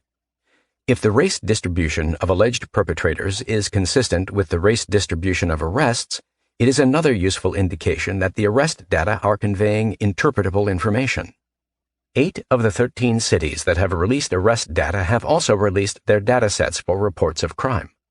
Of these, only the New York dataset includes the race of the reported perpetrator. The African-European ratio of reported perpetrators in New York was 14.8% higher than the arrest-based ratio of 11.6. The Latin/European ratio was 3.9, fractionally lower than the arrest-based ratio of 4.1. Neither result is consistent with the hypothesis that arrest data exaggerate minority crime. The New York dataset of reports allows us to explore whether Africans and Latins who report crimes name African or Latin perpetrators as often as Europeans and Asians do. The short answer is that African and Latin victims of crimes are much more likely to report the perpetrators were African or Latin than are Europeans and Asians. However, this finding is vulnerable to an artifact. If the reports come from neighborhoods that are nearly all African or all Latin, of course the overwhelming proportion of alleged perpetrators will be African or Latin. At this point, we come to an especially valuable aspect of the New York dataset. We can break down the results by zip code and thereby look at the results from racially heterogeneous neighborhoods. Even in zip codes where Africans constitute less than a quarter of the population, African victims identified 79% of the suspects as African and 17% as Latin, a total of 96% of the suspects. In zip codes where Latins account for less than a quarter of the population, Latin victims identified 62% of the suspects as African and 31% as Latin, a total of 93% of suspects.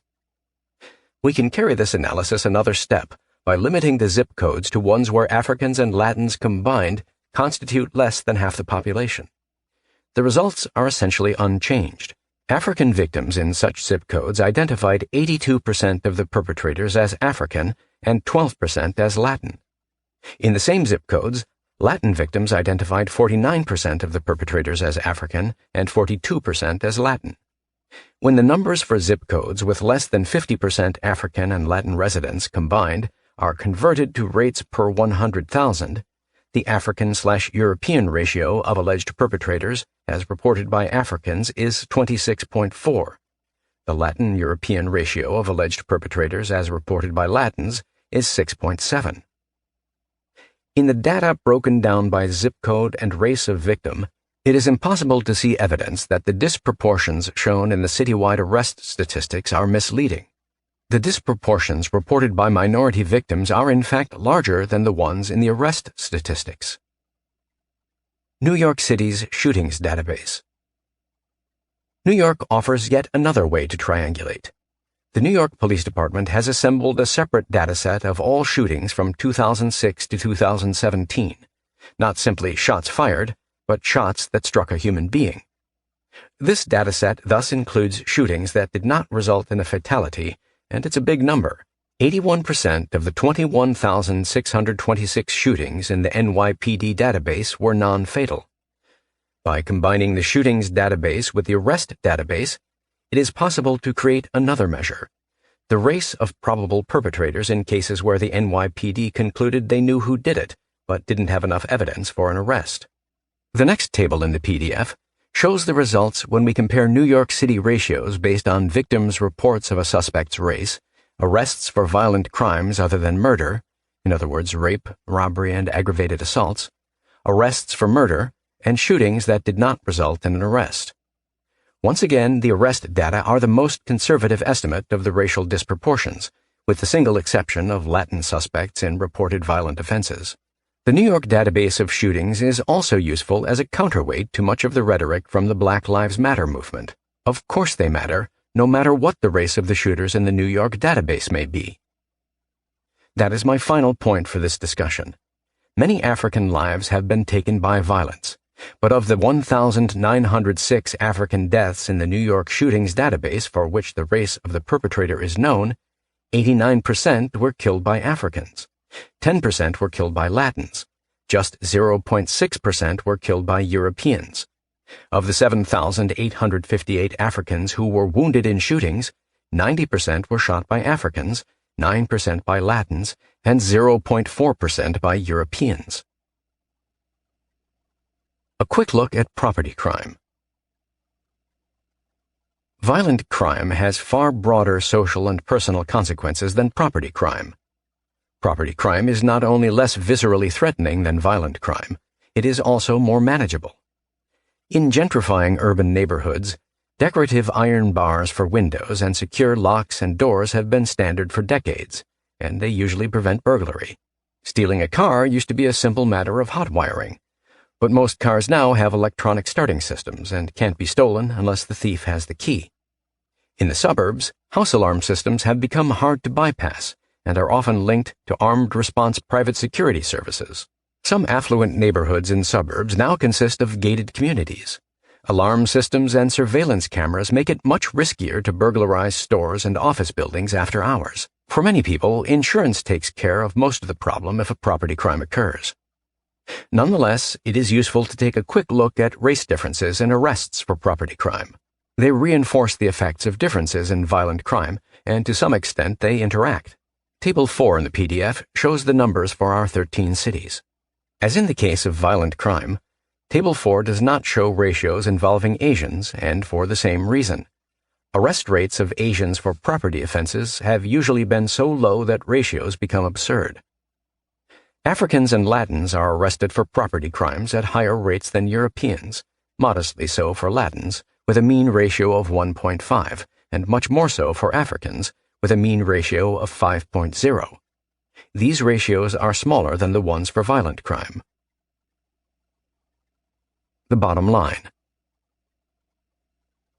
Across 13 American cities, including 4 of the nation's most important ones, the African arrest rate for violent crime was usually around 9 to 11 times the European rate, and the Latin arrest rate for violent crime was usually around 2 to 3 times the European rate. Asian arrest rates for violent crime ranged from minuscule to small. These are huge differences. Triangulating data indicates that the arrest rates reflect and perhaps understate race differences in violent criminal activity. Chapter 5. First-order effects of race differences in cognitive ability.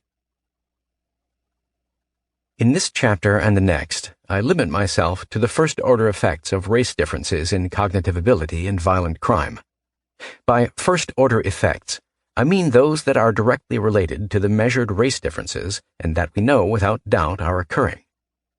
In this chapter, I present evidence that the job market hires Europeans, Africans, Latins, and Asians with markedly different cognitive ability for the same occupation. That's a first-order effect of race differences in cognitive ability. It's happening for whatever reasons.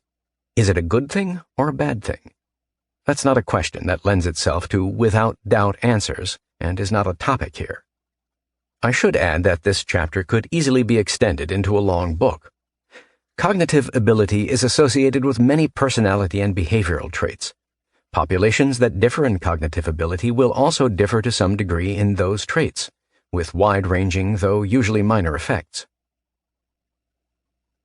Why cognitive ability is important in the job market.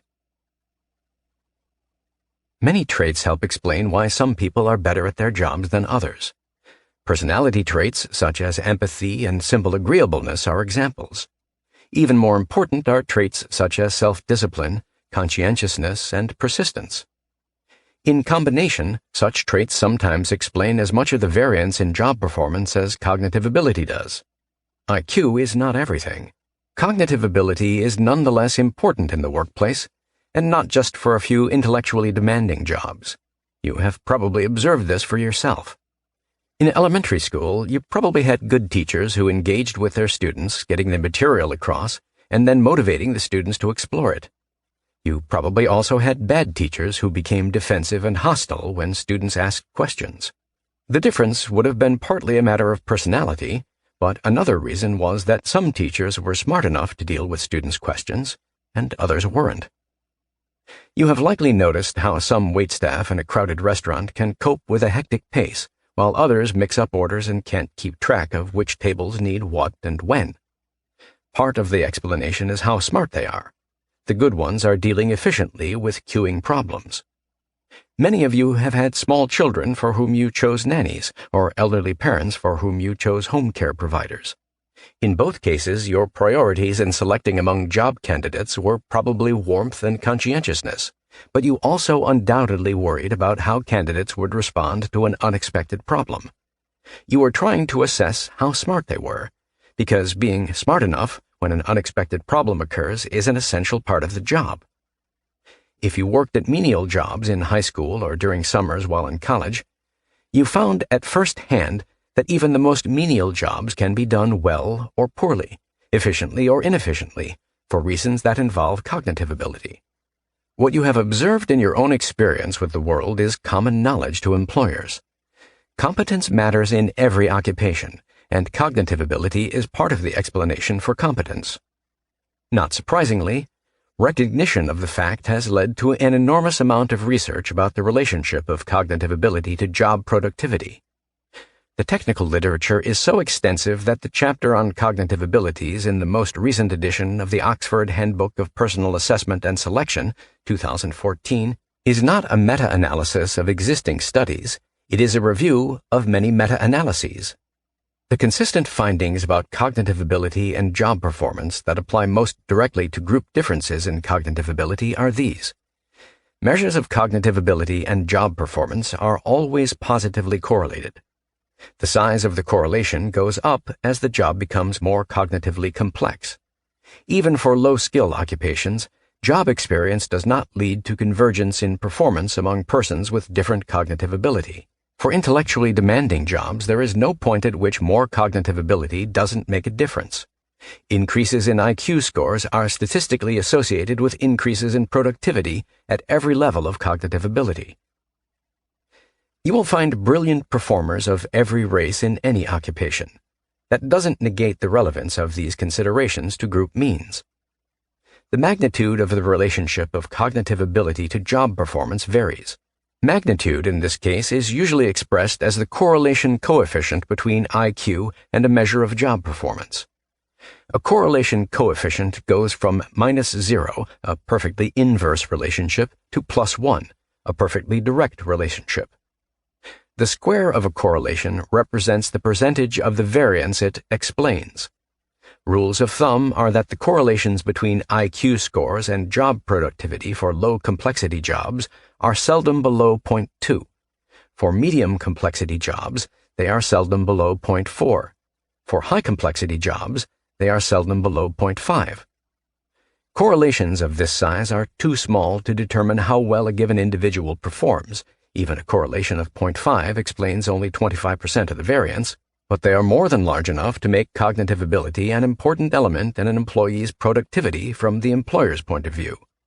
If you're an employer and want to know whether it's worth the trouble of giving cognitive tests to job applicants, information about the correlation of IQ and productivity for a specific occupation makes it a straightforward matter to calculate the dollar value of hiring someone with an IQ of 100 versus someone with an IQ of 115.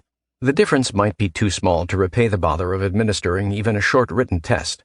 It may be large enough to warrant repeated interviews to assess an applicant's intellectual strengths. I am not contending that a few points difference in IQ among employees is important. Rather, if one race in an occupation has mean cognitive ability that is conspicuously different from the mean cognitive ability of another race in the same job category in the same workplace, there are consequences for the productivity of an organization and also for the interactions of employees. Another consequence is the generalizations that people will draw from those differences. In what follows, I document the existence of large race differences in cognitive ability in specific occupations. But first, I will describe the ways in which the educational pipeline works to promote those differences. The educational pipeline. For jobs that require a college degree, race differences in cognitive ability in the workplace should be minimized by the process of obtaining that college degree. But it hasn't worked that way since at least the 1970s. Colleges have been complicit in transmitting the mean IQ differences by race in the general population, not only through the college pipeline, but through the graduate education pipeline as well. Undergraduate education. There is no reason that the means and distributions of cognitive ability in universities need to be different for Europeans, Africans, Latins, and Asians. If admissions committees made their decisions without knowing the applicants' races, all of those groups on a given campus would have roughly the same means and distributions on the SAT or the ACT. Not exactly the same, but in the same ballpark. That would be true of students of different races in the Ivies, flagship state universities, second-tier universities, and small colleges. There would be no basis for covert jokes about affirmative action students because it's not just test scores that would be similar across races. So would performance in the classroom. The cost of implementing such a policy is that fewer African and Latin students would be at the most prestigious colleges, but that cost would be counterbalanced by the greater presence of talented African and Latin students at other colleges.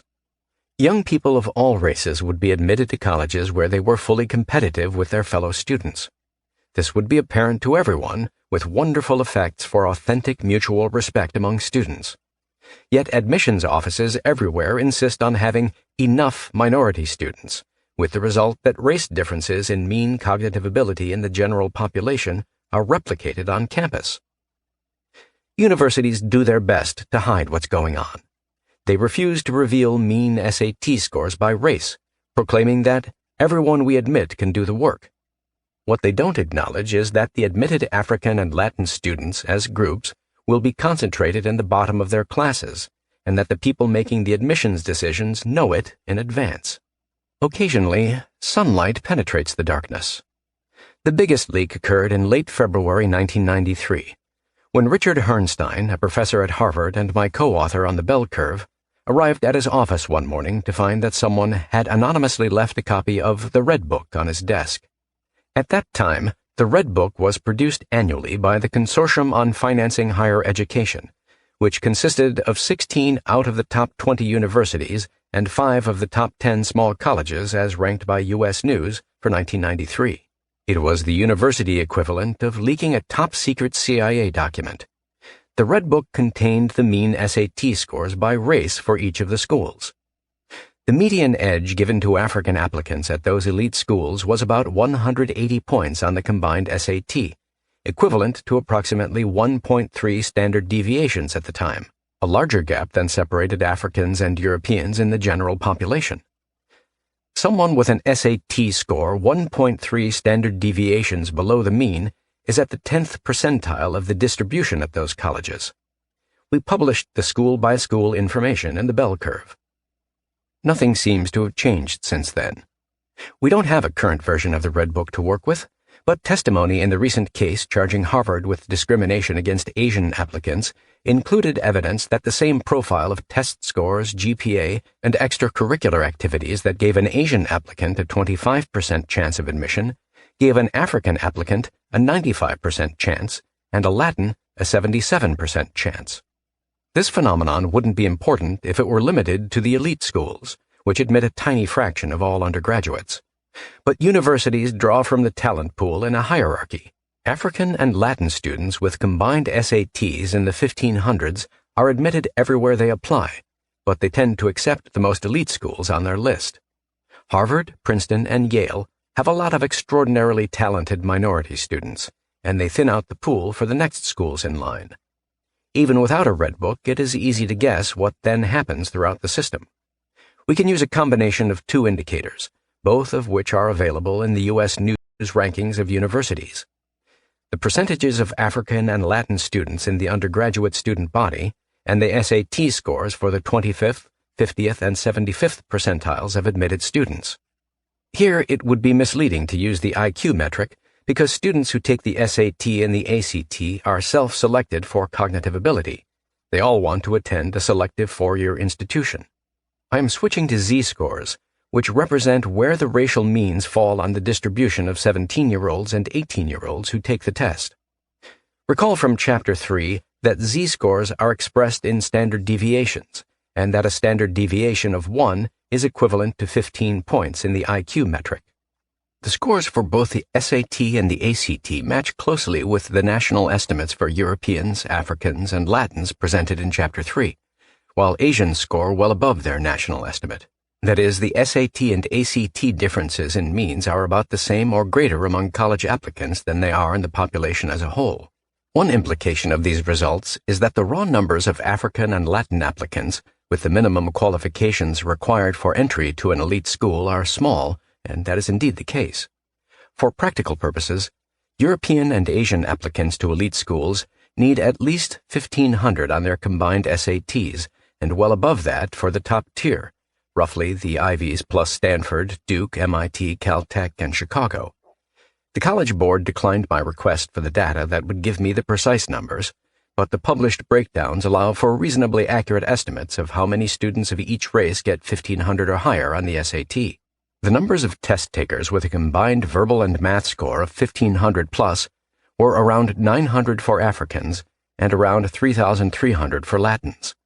Meanwhile, the numbers for Europeans and Asians with scores in that range were about 27,500 and 20,000, respectively.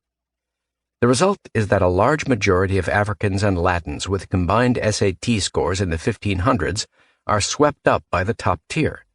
The rest of those top-scoring students and a large majority of those who score in the 1,400s are in the next dozen schools in the U.S. News or Forbes rankings. Ergo, many fine schools within the top 50 universities have virtually no African students with scores of 1,400 or above, but still have large numbers of European and Asian students with scores not just in the 1,400s but in the 1,500s. Many good universities below the top 50 have no African students with scores as high as the 1,300s, but some European and Asian students with scores in the 1,400s and 1,500s. Like the elite schools, they want to have a racially diverse student body. The result is a cascading propagation of a large difference in the mean cognitive ability of African, European, and Asian undergraduates all the way down the line from elite schools to ordinary ones. The same dynamics apply to Latin applicants, but not as severely. Applications to professional schools. Table 5 in the PDF summarizes recent test scores for students who want to go into one of the professions by way of a medical degree, law degree, MBA, or PhD. For practical purposes, everyone who wants to get into one of these programs takes the Medical College Admission Test, or MCAT, the Law School Admission Test, or LSAT, or the Graduate Records Examination, or GRE. I show the Z-score of the average applicant on the major test used for the professional field that the applicant wants to enter. STEM refers to science, technology, engineering, and mathematics. The average difference between Europeans and Africans on these tests was larger than the IQ difference in the general population. The same was true of the Asian and African comparison. In contrast, Latins taking these tests had somewhat smaller differences with Europeans and Asians than Latins in the general population.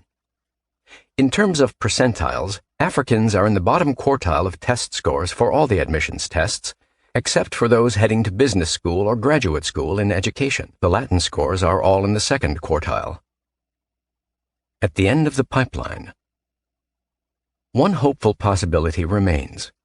The admissions committees of graduate programs might cull the admitted pool so that the racial test score gaps among those who actually matriculate are modest.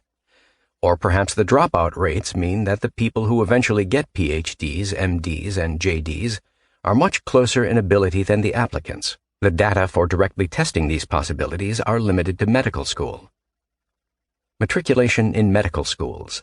The people who administer the MCAT are unique in reporting not only the test scores of the applicants, but also the test scores of those who are accepted and matriculate. Here are the results for 2019. Mean Z-scores. Applicants, European, 0.15, African, minus 0.91, Latin, minus 0.63, Asian, 0.25. Matriculants, European, 0.09, African, minus 0.89, Latin, minus 0.82, Asian, 0.37. Not much happened between application and admission to affect the differences.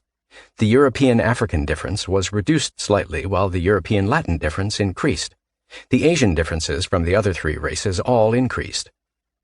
U.S. Medical Licensing Exam, or USMLE. This examination is required for admission into most residency programs. Step 1 of the USMLE measures whether the test taker can understand and can apply important concepts of the sciences basic to the practice of medicine.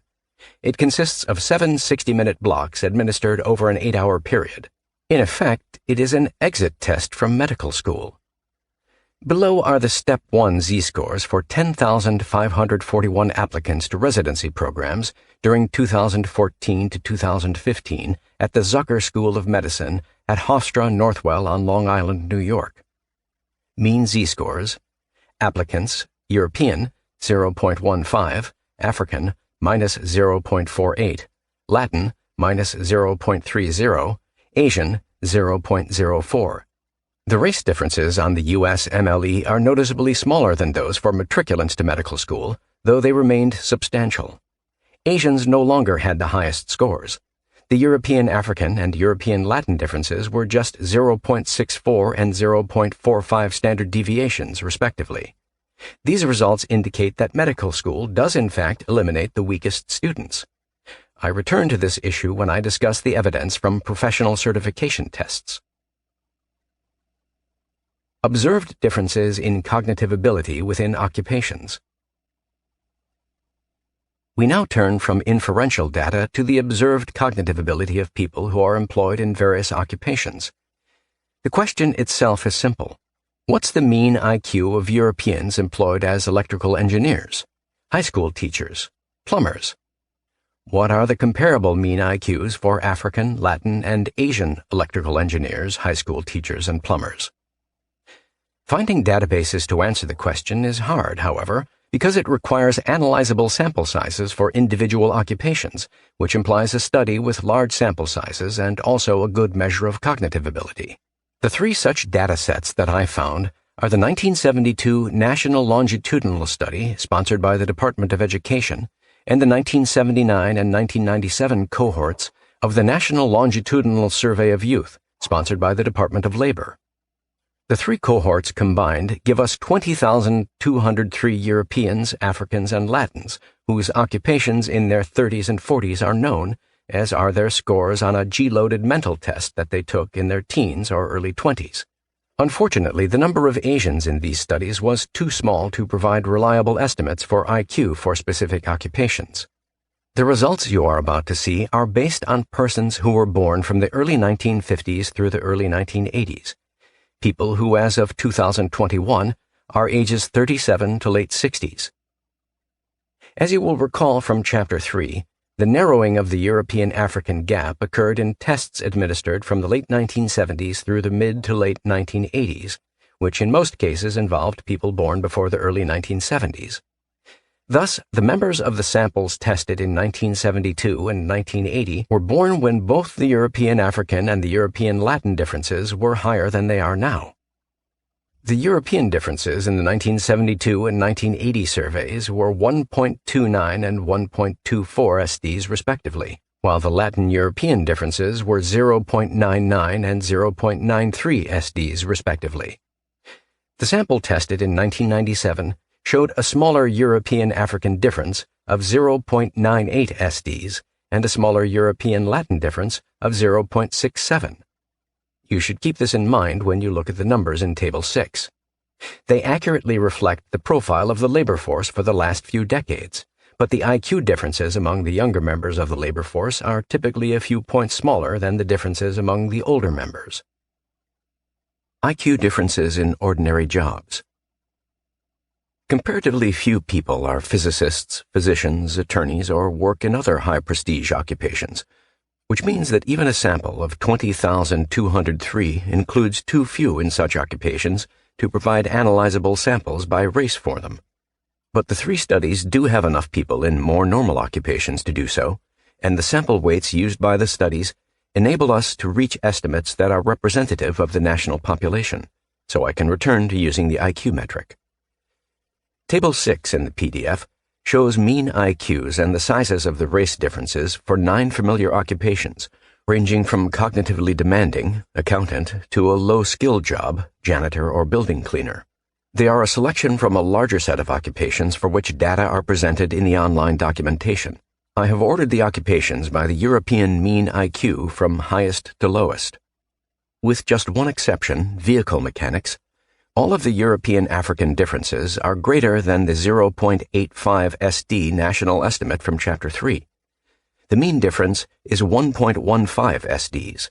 The differences for registered nurses, K-12 teachers, and childcare workers are especially large. The European Latin differences are closer to the estimated national difference of 0.62 SDs, with an average over all 9 occupations of 0.79 SDs. Table 7 in the PDF expands the power of the analysis by grouping occupations that are filled by people with similar IQs. For example, the combined samples do not have enough African or Latin physicians to provide reliable estimates, but combining them with other occupations that draw from people with mean IQs above 115, college teachers and lawyers for example, increases the samples to usable sizes. The IQ groupings in Table 7 are based on the European mean. Categories below 100 are all blue-collar jobs, ranging from unskilled to highly skilled labor. The 100 to 104 category includes occupations for which the European mean was at least 100 and less than 105. Examples are preschool teachers, police, and electricians. Examples of occupations in the 105 to 109 category are registered nurses, secretaries, and social workers.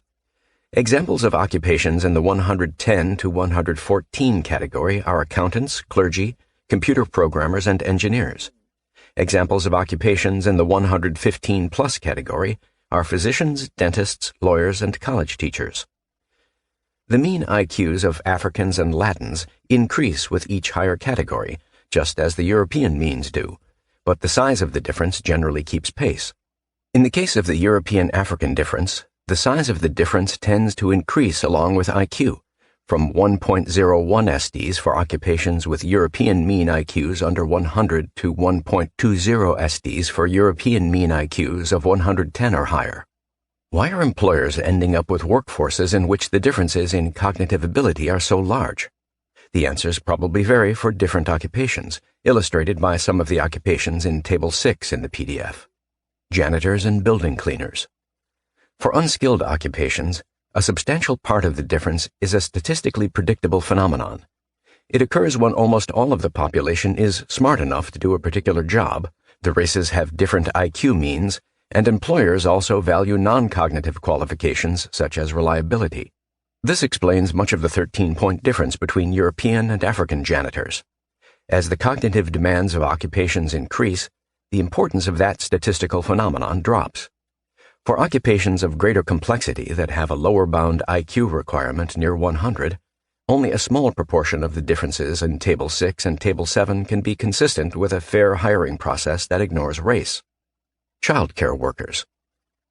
One plausible explanation of the large European-African difference of 1.55 SDs is that non-cognitive traits such as warmth, reliability, and being good with children become extremely important in choosing a childcare worker and outweigh considerations of cognitive ability.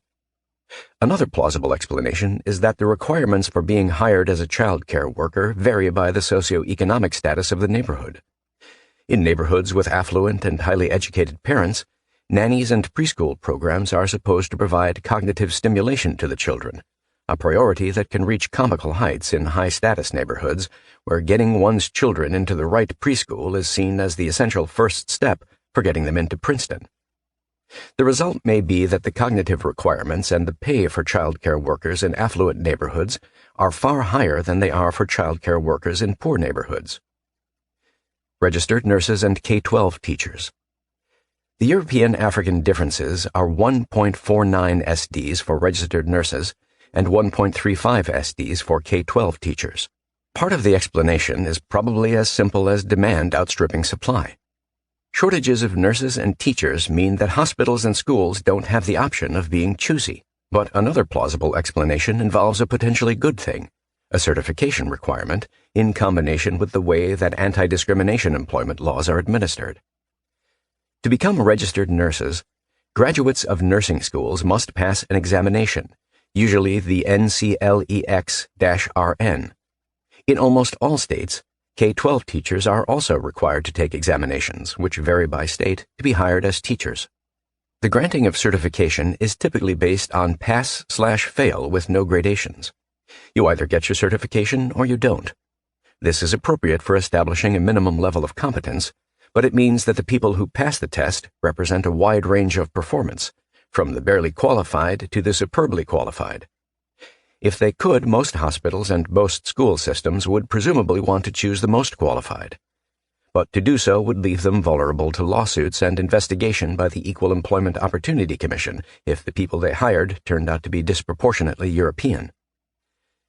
This is not the place to describe the murky jurisprudence surrounding the use of tests in employment decisions. The online documentation has a summary. An employer cannot be certain that hiring people with the highest scores on a certification test will cause trouble, but it is a strong possibility if the employer ends up hiring too many Europeans and Asians among the pool of people who pass the exam. In effect, the employer is arguing that a yes/no standard of qualified is inadequate for employment decisions, a heavy legal burden.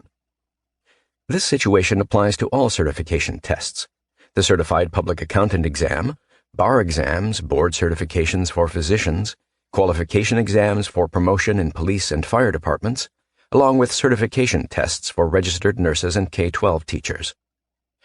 A workforce may consist entirely of people who have passed the exam and still have large race differences in the scores of the people who passed. Since the examinations themselves are inevitably correlated with G to some extent, the result is differences in mean IQ of the sizes seen in Tables 6 and 7 in the PDF. Differences in the hiring pools for extremely high IQ jobs. I turn now to an issue that involves only a tiny proportion of the workforce, but has high visibility: the rarity of Africans and Latins in the most prestigious jobs in the private sector.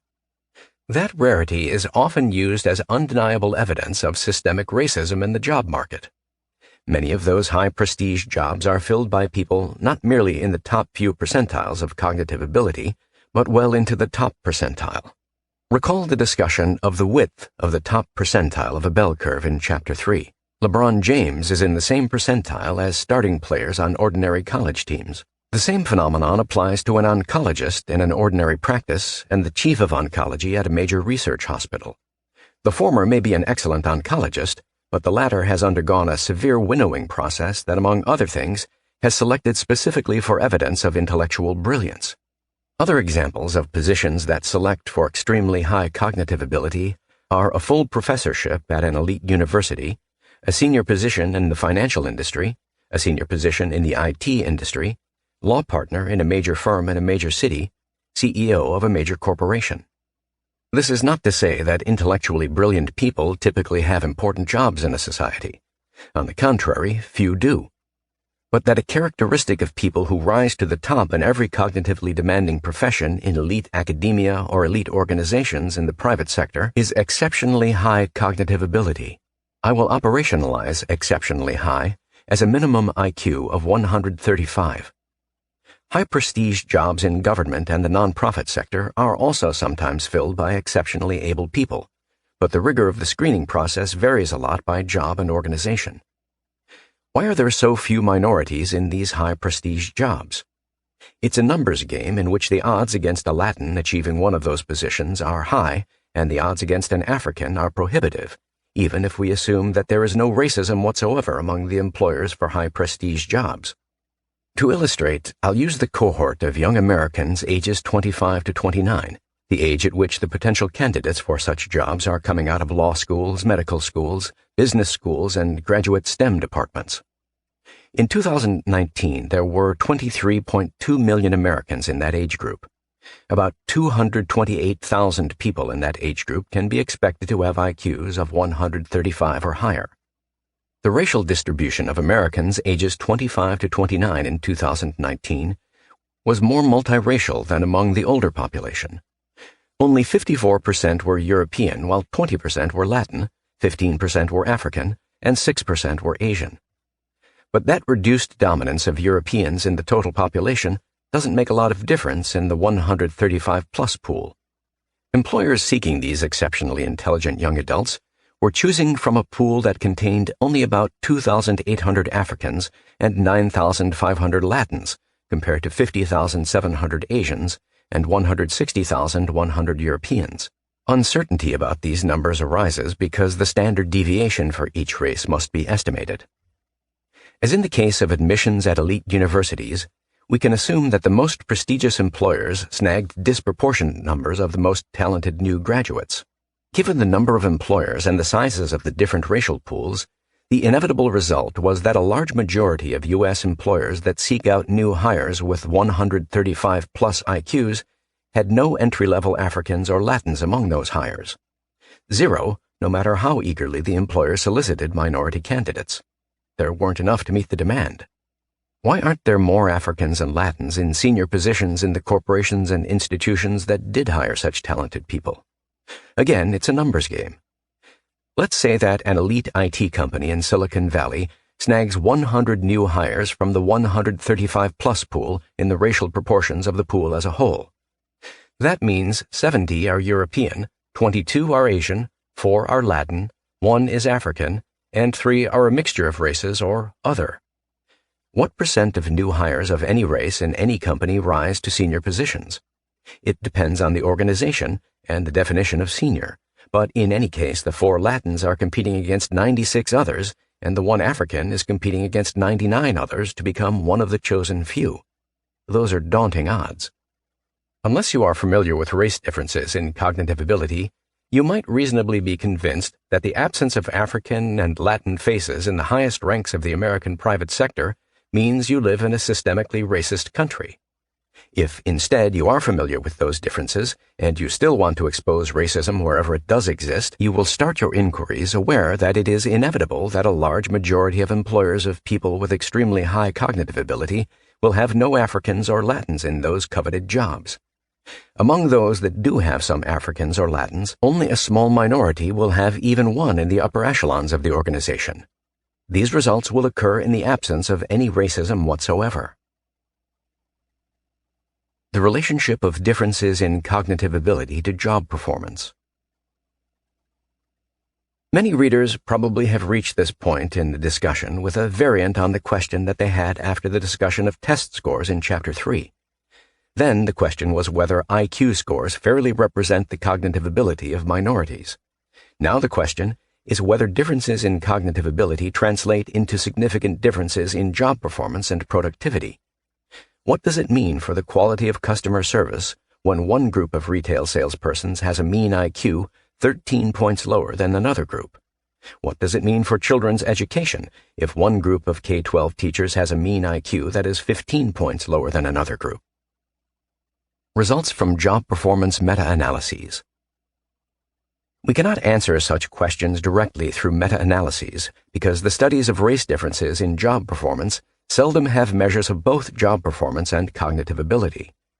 Rather, we know that IQ and job performance are correlated in analyses without regard to race. We know that people of different races in the same occupations have substantially different cognitive ability. Given those two knowns, it is reasonable to expect that the literature on race and job performance will consistently show that race differences exist, and in fact this has been the case. The two most comprehensive meta-analyses are by Philip L. Roth, Alan Huffcutt, and Philip Bobko, Ethnic Group Differences in Measures of Job Performance, a New Meta-Analysis, published in the Journal of Applied Psychology, 2003, and by Patrick F. McKay and Michael A. McDaniel, a re-examination of black-white mean differences in work performance, More Data, More Moderators, published in the Journal of Applied Psychology, 2006. Their findings build on early synthetic analyses from the 1980s and 1990s and are consistent with each other. These generalizations are well established. European-African differences in job performance are found for jobs at all levels of cognitive complexity, with a mild tendency for the size of the difference to increase with complexity.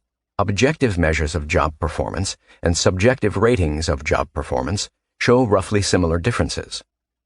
On average, measures of performance related to personality, for example, pro-social behaviors on the job, showed small race differences, The larger the cognitive component of the measure, for example, job knowledge, the greater the size of race differences. The size of the European-African differences in job performance varies depending on the occupation and the measure. The Roth and the McKay studies both put the average at about a third of a standard deviation. These differences are consistent with expectations if the correlation between IQ and job performance measure is in the range discussed earlier, generally 0.2 to 0.5.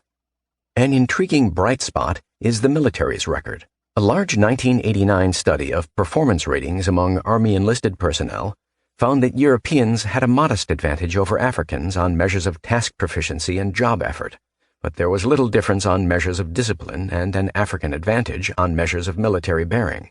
There was no meaningful difference on any of the measures for Europeans and Latins. The McKay meta-analysis, which was limited to the European-African comparison, included results from 5 studies of military personnel. The Europeans still had an advantage on work quality measures, but the combined measures of job performance led to an overall European-African difference of minus 0.09. In other words, a small African advantage.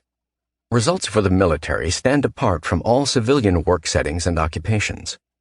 One relevant factor for explaining the military's success is presumably that each branch has its own minimum score on the Armed Forces Qualification Test, required of all recruits.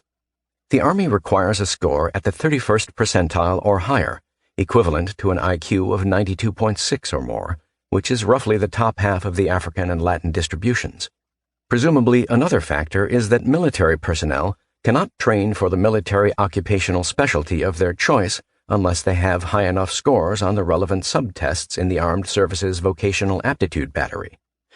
Technically, there's no reason that civilian employers that used comparable procedures couldn't achieve similar results. However, doing so would mean basing employment decisions not only on an IQ cutoff, but also on aptitude tests, both of which run the risk of violating the anti-discrimination laws that apply to civilians. Results for specific occupations. Averages from meta-analyses don't tell you anything about specific occupations. Those numbers are hard to come by. I managed to assemble some bits and pieces. The details are in Note 5 for this chapter, but I can summarize the results quickly. Among accountants, race differences in the pass rate for the Certified Public Accountant exam are commensurate with the race differences in cognitive ability. In the legal profession, the race differences in pass rates for the bar exam are commensurate with race differences in cognitive ability. So are differences in the percentage of attorneys who have been the subject of repeated complaints in California. In the medical profession, race differences in board certification for a medical specialty are commensurate with race differences in cognitive ability. So are differences in investigations of complaints filed against physicians and in disciplinary action by the State Medical Board of California. For K-12 teachers, race differences among those rated minimally effective to ineffective in Michigan were commensurate with race differences in cognitive ability. I wish that I could give you more systematic nationwide evidence bearing on professional competence. The evidence from the bits and pieces is given credibility by its consistency with the findings of the meta-analyses, but if nonetheless the bits and pieces are misleading, it should be easy to prove. The archives of city and state agencies, legal and medical professional organizations, and the federal government contain voluminous data on bar examinations and medical board certifications, on legal and medical malpractice, on police performance ratings, on teachers' ratings, and on performance measures for other occupations requiring licensing and monitoring. There's no shortage of evidence that could confirm or refute my presentation. That evidence just hasn't been made available for public examination.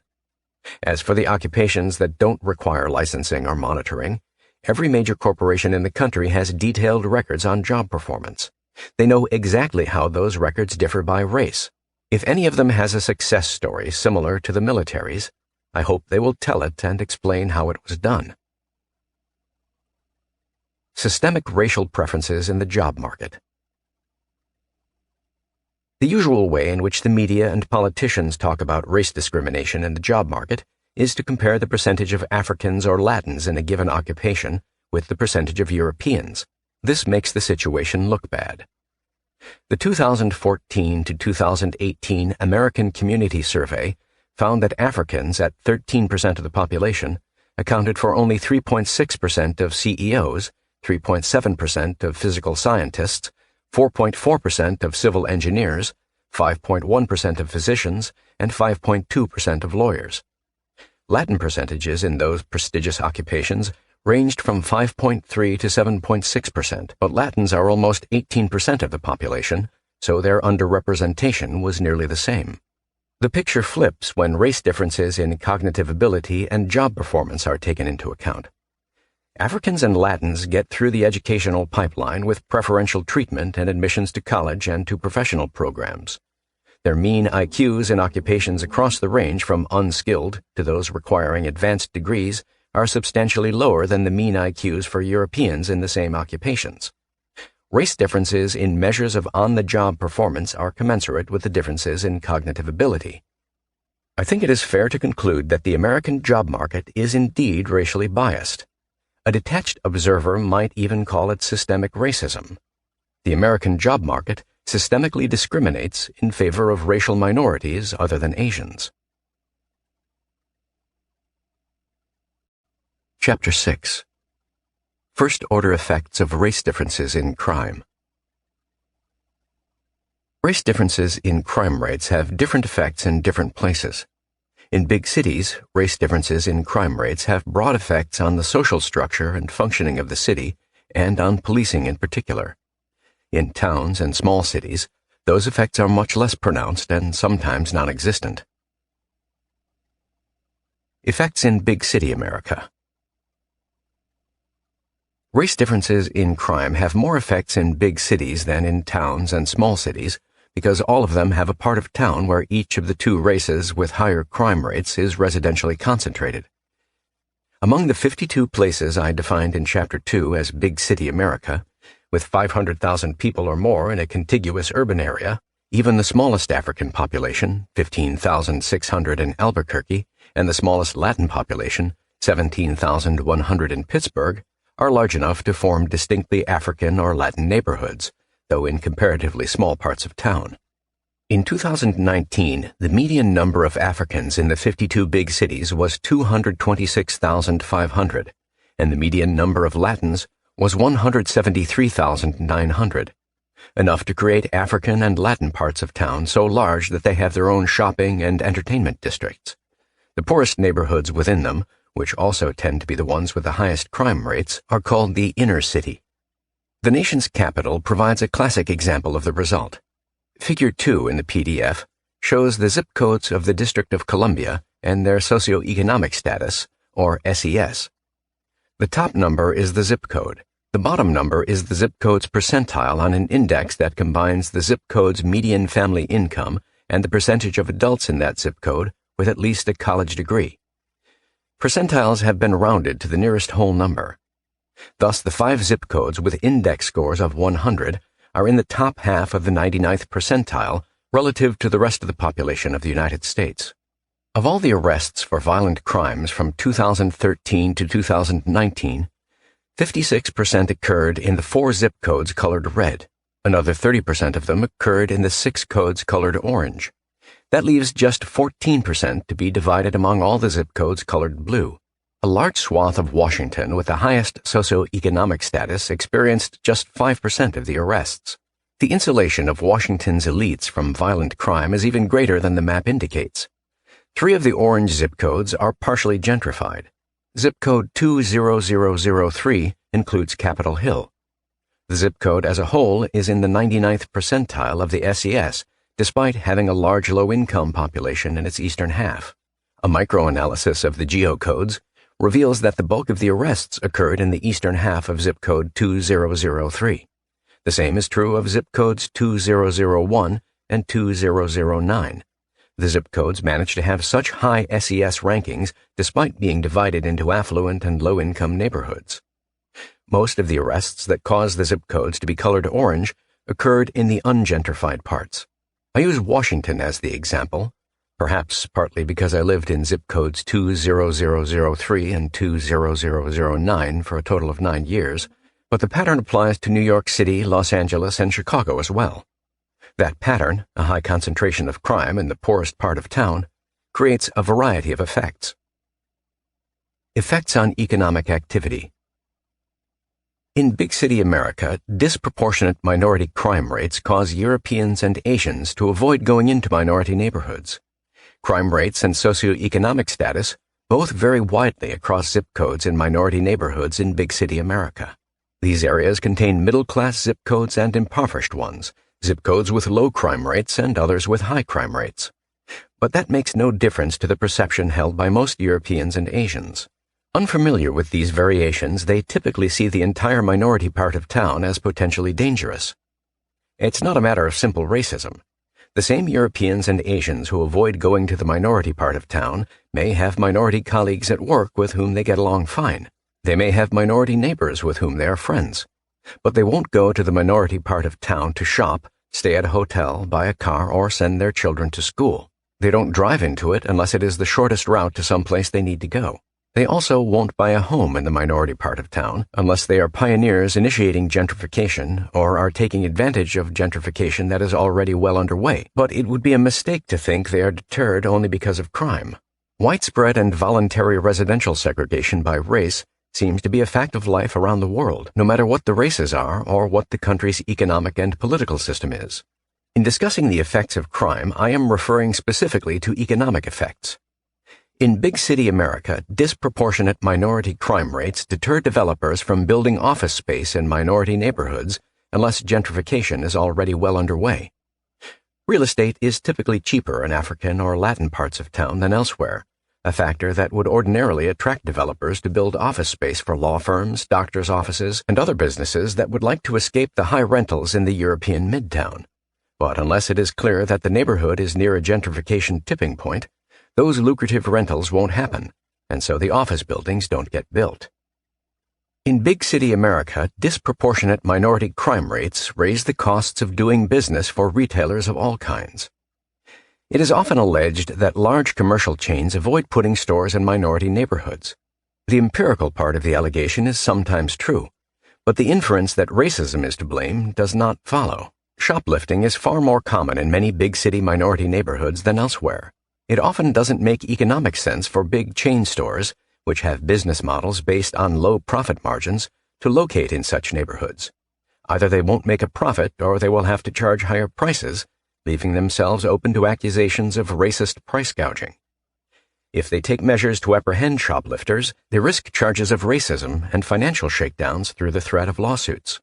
Actions taken to prevent shoplifting can also put employees at risk of violent confrontations. It's a no-win situation. Opening a store in a big city minority neighborhood is often not economically rational. Racism need not have anything to do with the decision. Meanwhile, the small locally owned retailers in a big city minority neighborhood also have a hard time making a profit because of shoplifting, the threat of robbery, high insurance costs, and banks' reluctance to make high-risk loans. The locally owned stores tend to be poorly stocked, with few amenities and overpriced relative to stores selling the same goods elsewhere. Effects on policy interventions. The problems of America's inner cities have preoccupied policy analysts for 50 years. Many reforms have been proposed and many attempts at implementing them have received generous government funding. The dismal record of those efforts has been widely recognized by policy scholars across the political spectrum. Their failures have been intimately linked with the high crime rates in the neighborhoods where the efforts have been undertaken. High minority crime rates make many policy solutions inherently unrealistic. Among the reasons that inner-city reform programs have so consistently failed is that the desired objective is directly impeded by the existence of high crime. Raj Chetty of Harvard and his colleagues have conducted extremely detailed geographic analyses of upward socioeconomic mobility down to the level of city blocks. They have been able to identify certain characteristics of neighborhoods that matter. One is a low level of racial bias among local Europeans, and another is a high level of social interactions across racial groups. But neighborhoods with high minority crime rates are intrinsically places where racial bias among local Europeans will be high, and where social interactions across racial groups will be low. No government program can change that. Other social interventions for helping inner-city children and adolescents come up against similar inherent problems. Preschool for toddlers, mentoring for young men without fathers, educational enrichment, counseling services, All of these have a chance of making a contribution if they are implemented in neighborhoods where they are reinforced by large numbers of functional two-parent families. But African and Latin parents in such families have exactly the same priority as those in functional two-parent European and Asian families. Do everything possible to find a safe place to raise their children. The result is that most of them have left high-crime areas for other neighborhoods, and that the sponsors of the interventions do not have large numbers of functional two-parent families to reinforce their efforts. The places where the need for social interventions is greatest are the places where they have the least chance of working. High crime is a big part of the reason. Attempts to stimulate economic growth in places with high crime rates work only in places that are gentrifying or can be gentrified. Over the decades, since the 1960s, federal and municipal governments have periodically introduced programs that offer economic incentives for businesses to invest in the inner city. The most recent example consists of the Opportunity Zones enacted as part of the Tax Cuts and Jobs Act of 2017. The Act offers capital gains tax breaks for investments in about 8,700 designated opportunity zones, supposedly in disadvantaged areas, it is reported that some of them aren't, with the intention of spurring economic growth and job creation. The academic analyses of the results so far suggest that this initiative is producing the same unintended outcomes that have characterized previous efforts. Some of these results are endemic to government programs intended to help the disadvantaged. The process is captured by politicians, lawyers, consultants, and lobbyists who successfully game the rules. But attempts to stimulate economic growth in the inner city are vulnerable to a specific, built-in opportunity for exploitation. The land occupied by the inner city really is potentially worth a lot of money if, but only if, the minority residents are replaced through gentrification. Thus, big cities throughout the country have seen neighborhoods that were notorious centers of crime, drugs, and desperate poverty become fashionable, high-priced parts of town through gentrification. Property values soared. So did the availability of jobs, but this was of scant benefit to those who had lived there, few of whom had been owners of that newly valuable property, and few of whom filled the new jobs. Each new attempt to revitalize inner cities for the people who already live there has run up against this built-in obstacle.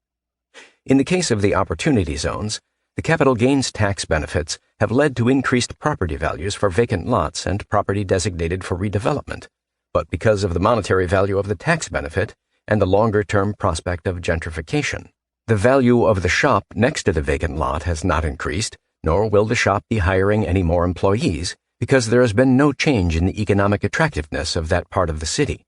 A major reason is crime. Effects on policing. The American criminal justice system needs reform on many fronts. Inconsistencies in sentencing, including racial injustices, are a problem. Uneven enforcement of drug laws is a problem. Overuse of imprisonment is a problem.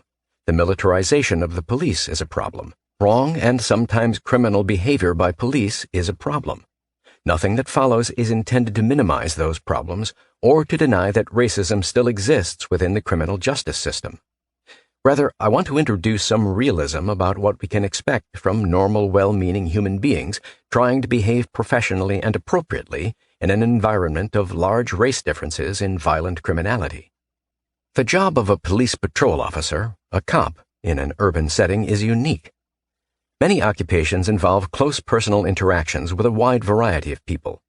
Many occupations have broadly defined goals and flexible rules, giving the worker wide discretion. A small number of occupations require decisions on matters of the utmost importance, including life and death. A still smaller number of occupations require that decisions sometimes be made within seconds. Only a handful of occupations are intrinsically dangerous. The job of an urban police officer is unique in combining all of those attributes. Any or all can be brought into play on any given shift. This is especially true of physical danger.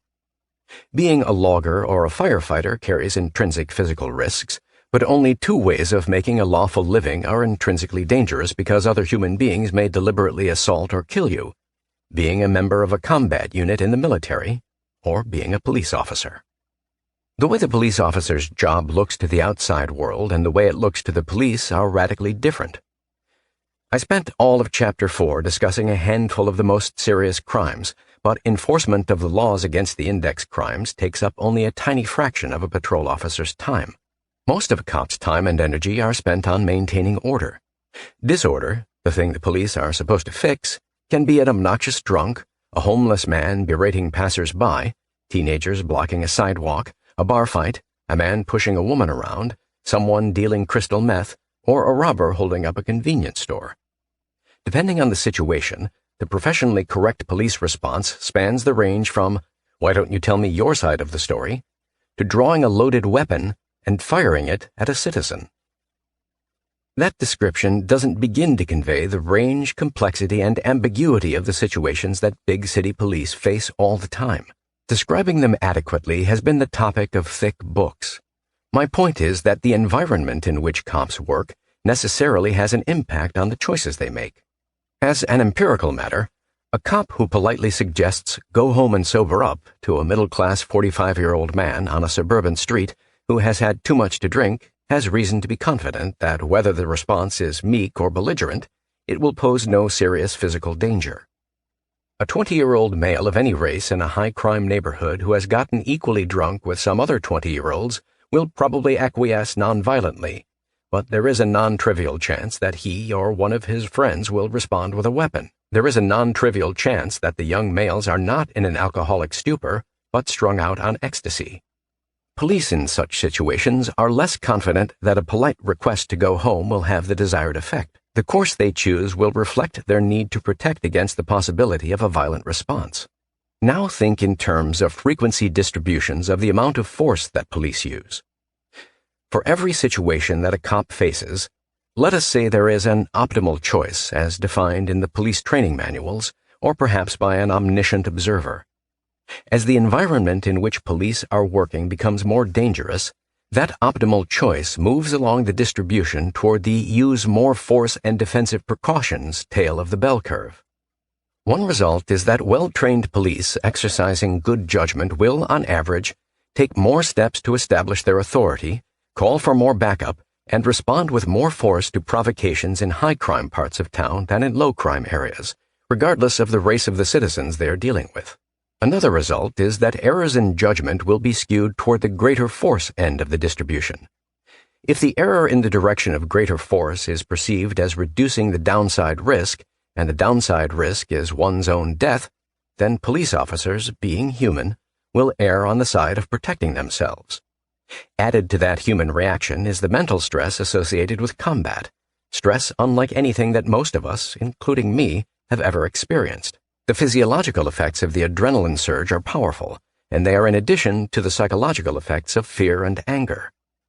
All of these factors mean that police use of force, including excessive use of force, will always and inevitably be higher in high-crime areas than in low-crime areas, and high-crime areas in the United States are overwhelmingly urban and African or Latin. These observations do not excuse the examples caught on video of police willfully harassing or physically mistreating African or Latin citizens. Police who do such things should be kicked off the force and shunned by other police departments. The problem is that those videos go viral, watched by millions. Those same millions do not see video from police body cameras showing the thousands of daily instances when police continue to be polite in the face of obscenities screamed at them, expose themselves to risk rather than overreact to a threat, or make extraordinary efforts to help someone who is injured or in danger. What about the most outrageous and the most viral of all the videos, the ones that show police killing defenseless suspects? Those police are guilty of criminal acts that deserve the severest punishment, but to conflate them with errors in decisions that had to be made in seconds in the face of lethal threats is a libel on police. They deserve better of the people they serve. Effects in small city America. I have argued elsewhere that the differences between big city America and everywhere else are the real cultural fault line that has polarized the nation. Life in big city America is different on almost every dimension from life in rural small town and small city America. That is as true of the effects of race differences in crime rates as it is of everything else. I will operationally define small city America as standalone places of fewer than 150,000 people. Standalone means that they are not part of one of the 52 big city contiguous urban areas. In all, 170 million people, more than half of the American population, live in small city America. I use the label small city America for convenience, but most of those people live in places that are more like towns than cities. Half of them live in rural areas or towns of less than 25,000, and another 20% of them live in cities of 25,000 to 50,000. Race differences in crime rates in small city America are less important than big city America. This is true partly because the violent crime rates are usually much lower. In 2017, the mean rate of violent offenses per 100,000 in standalone cities of less than 150,000 population was 333 per 100,000, less than half the mean rate of 679 in cities larger than that. The smaller the crime problem, the less ominous are race differences in crime rates. It's not just that the crime rate is lower in towns and small cities. Race relations are likely to be different as well. It is possible for a city of under 150,000 to have a large minority neighborhood if the overall percentage of the minority is high, but that is uncommon. Far more often, the African or Latin neighborhood is small and more socially permeable than a minority neighborhood with tens of thousands of people covering many city blocks. In a town or small city, Europeans, Africans, and Latins are more likely to shop in the same stores and go to the same doctor's offices than in the megalopolises. They may not be more likely to worship together. Apparently, churches still constitute the most racially segregated institution in America, but they are more likely to volunteer for the same community activities and to be members of the same local civic institutions. Perhaps most importantly, the children in small city America are likely to grow up knowing people who don't look like them. If the minority community is small, none of the schools can be segregated in any meaningful sense. Parents of different races will attend the same PTA meetings and sit in the same bleachers for Little League games.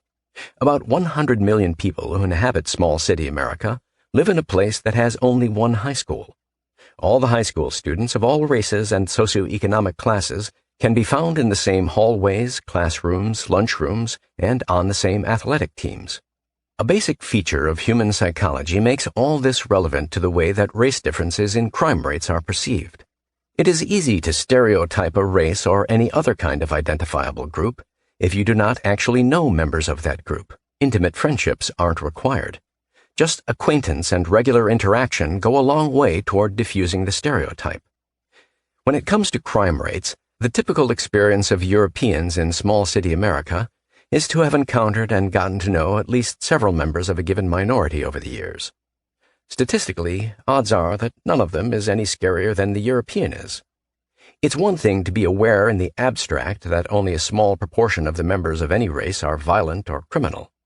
It's a much different thing to know from experience that only a small proportion, usually 0, of the members of a given minority that you know personally are violent or criminal.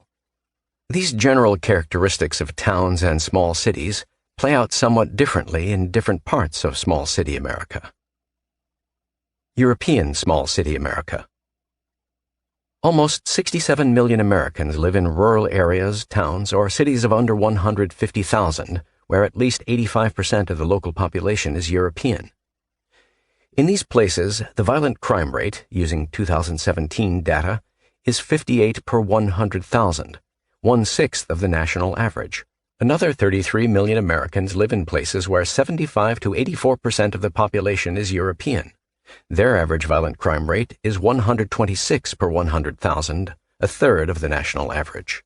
These crime rates are too low to make race an issue in how these communities function on any dimension, no matter what the ratio of African/European or Latin/European crime rates might be. That's a total of 100 million Americans for whom race differences in crime rates are irrelevant to their daily lives. African small city America. To qualify as a part of African small city America requires that Africans be at least 25% of the population and also be the largest minority in the town or city. 16 million Americans live in places meeting that definition. Overall, 42% of the population of African small city America is African. The violent crime rate in those places averages 401 per 100,000. While that rate is just slightly above the national average, It is so much higher than crime rates in the rest of small city America that it is likely to reflect a higher crime rate in the African population. If so, the effects of race differences in crime rates that apply to large cities could apply to small ones, particularly those of the 100,000 to 150,000 range. In smaller cities and towns, the general considerations I discussed earlier would mitigate those effects. Latin small city America. To qualify as a part of Latin small city America requires that Latins be at least 25% of the population and also be the largest minority in the town or city, a definition that includes almost 20 million Americans. In Latin small city America, 47% of the population is Latin. The violent crime rate averages 231 per 100,000, which is 59% of the national rate. This suggests that Latin crime rates are only modestly higher than European rates in small city America. It's not necessarily true. Mathematically, the crime rates in these towns and cities could be produced by very low European and Asian rates combined with a high Latin crime rate. But the two small cities with significant Latin populations among the 13 I discussed in Chapter 4, Fort Lauderdale and Urbana, had Latin/European violent arrest ratios of just 1.3 and 1.2 respectively. This is consistent with the proposition that disproportionate Latin crime is usually a significant problem only in large cities. It will be important good news if this is confirmed by more city-level crime data by race. Perhaps I've gone too far in minimizing the effects of race differences in crime in small city America. The mitigating circumstances I have described are real, but as soon as a minority neighborhood becomes numerically and spatially large, the kind of effects I described for big city America are likely to kick in. Nonetheless, I think it is important to keep the distinction between big city and small city America in mind. Overall, the economic and social effects of race differences in crime are far greater in the former than in the latter. Summing up. Toward the end of his career, James Q. Wilson, who for decades was one of America's leading scholars of crime and policing, captured the essence of the problem posed by race and crime better than I can. His words are worth quoting at length. A central problem, perhaps the central problem, in improving the relationship between white and black Americans is the difference in racial crime rates. No matter how innocent or guilty a stranger may be, he carries with him in public the burdens or benefits of his group identity. When whites walk down the street, they are more nervous when they encounter a black man than when they encounter a white one. When blacks walk down the street, they are more likely than whites to be stopped and questioned by a police officer. It is important, of course, for whites to know that a chance encounter with a black creates little risk, and for police officers to know that they should have more criteria than just skin color to decide who is worth questioning. Many whites and many police officers know this, but in spite of what people know, the racial tension persists. Countless white pedestrians have been worried by the sight of a young black male, and countless innocent black men have had their cars stopped or their walk interrupted by a suspicious cop.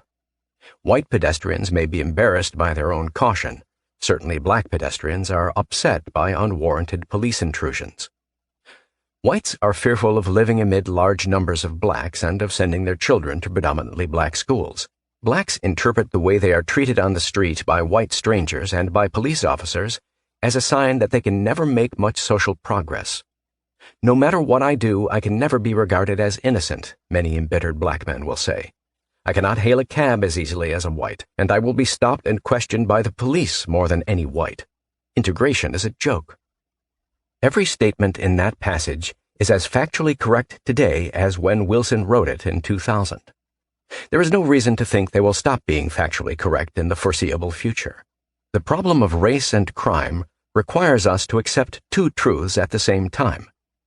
In any random encounter between two individuals of different races, whatever those races may be, the chance of any sort of violence is so small that any race differences in the probabilities of violence can be ignored. The differences in the group rates of violence are real and large, and it is human nature, not racism, to take precautions accordingly. Chapter 7. If we don't face reality. We have come to the end of the facts I set out to present, and with it, the end of the material that led me to use European, African, and Latin as more detached labels than white, black, and Latino. We are now back in the midst of political and cultural issues, and the semantic baggage that the customary labels carry is an integral part of the discussion. I have many opinions about what policies we should pursue in dealing with the facts I have presented, but others can recognize the same facts and come to quite different opinions. I will be satisfied if this book accomplishes two things, both of which are within the realm of possibility. First, I want Facing Reality to open a space for policy analysts to incorporate race differences into their analyses. Here are some examples of how I hope my colleagues can approach their work without fearing for their professional lives. If you are researching the ways in which Black and Latino children are shortchanged by urban public education, make your case with the abundant evidence that is out there. But don't assume that successful reforms must raise test scores. Use other measures of success. Use the cognitive ability of students as an important independent variable that the design of effective reforms needs to take into account. If you are researching racial discrimination in the job market, recognize that controlling for educational attainment isn't good enough. Recall the data about the educational pipeline. Control for IQ as well. If you are researching social mobility, take advantage of the mammoth databases that have been assembled on the importance of neighborhood factors, but supplement those analyses with information on cognitive ability. Without it, your inferences could be completely wrong. If you are researching racist behavior by police, present the facts about police misconduct, but take into account that Black and Latino neighborhoods in big cities usually present a much more dangerous environment for police than white and Asian neighborhoods do. Develop policy recommendations that are consistent with that reality. If you are researching the problems of the Black or Latino inner city, put the debilitating effects of crime on the same level of importance as poverty, drug use, bad schools, and family breakdown. Take a hard look at what happened to crime rates and policing in the most disadvantaged neighborhoods in the aftermath of the protests in the summer of 2020. I could offer similar examples for research on other policy questions, such as the effects of income inequality, the efficacy of preschool and jobs programs, the causes of residential segregation, the voting behavior of the working class. Take your choice. Research results on any domestic policy issue involving more than one race are seldom valid unless race differences in cognitive ability and crime are taken into account. I don't ask for much. I will be gratified if researchers are buffered from accusations of racism because they entered IQ scores as an independent variable in a regression equation. But I hope for more. Conservatives have been grumbling about the lack of ideological diversity on campuses for decades, and they have had reason to. But it's time for conservative scholars to make common cause with their liberal colleagues. The new ideologues of the far left are akin to the Red Guards of Mao's great proletarian culture revolution of the 1960s, and they are coming for all of us. The comparison is not overblown. Not when students demand that an art professor at Skidmore be fired for briefly watching a Back the Blue demonstration and successfully intimidate other students into dropping his classes.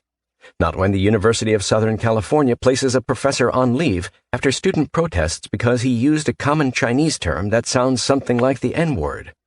Not when a Yale lecturer is subjected to ugly demonstrations over an email suggesting that Yale students should be allowed to make their own decisions about Halloween costumes.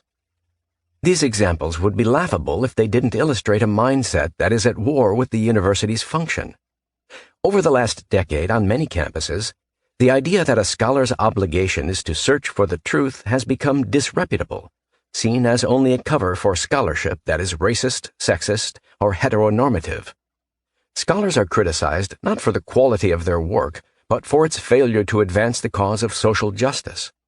Work seen as hostile to that cause is met with calls for the scholar's dismissal. The result is widespread self-censorship in the social sciences that now extends to biology and medicine. Advances in neuroscience and genetics have already opened up the exploration of questions involving race, gender, and class that were previously closed. But in the eyes of the new Red Guards, such research is bound to be pernicious. After all, everyone knows that race is a social construct, gender is a social construct, socioeconomic class is a function of privilege. Research that says otherwise is pseudoscience. Having spent 3 years exploring research findings in these areas, I can report that intrepid neuroscientists and geneticists are doing important and valuable work. But I also know that some of those same scholars fear for their careers and have decided to cancel projects because they will attract too much hostile fire. The most inexcusable effects of the ideological straitjacket on permissible work involve medicine. It is known without question that races sometimes have different genetic vulnerabilities to diseases or disabilities, and sometimes respond differently to treatment regimens. The same is true of men and women. Researchers ought to be proceeding energetically to identify those differences and shape medical practices accordingly. Once again, valuable work is in fact being done, but it is not nearly as rapid or productive as it would be if the researchers weren't forced to engage in defensive precautions against the new Red Guards. The second semi-realistic goal I set for facing reality is to make life a little easier for journalists who are being attacked by their colleagues for lack of ideological purity. We're all terrified of our staffs, an executive at a major news outlet observed to me recently. He was referring to younger staff, often 20-somethings, often graduates of elite schools, who are committed to the new orthodoxy, certain of their righteousness, and who make life difficult for staff members who are guilty of wrongthink. Recent examples of victims as I write includes James Bennett, formerly opinion editor of the New York Times, who was forced out of his position because he authorized an op-ed column by Senator Tom Cotton that offended the Times' woke staff. Other examples are the decisions of Andrew Sullivan, New York Magazine, Matthew Iglesias, Vox, Barry Weiss, New York Times, and Glenn Greenwald, The Intercept, to leave their positions because of the ideological conformity that was demanded of them.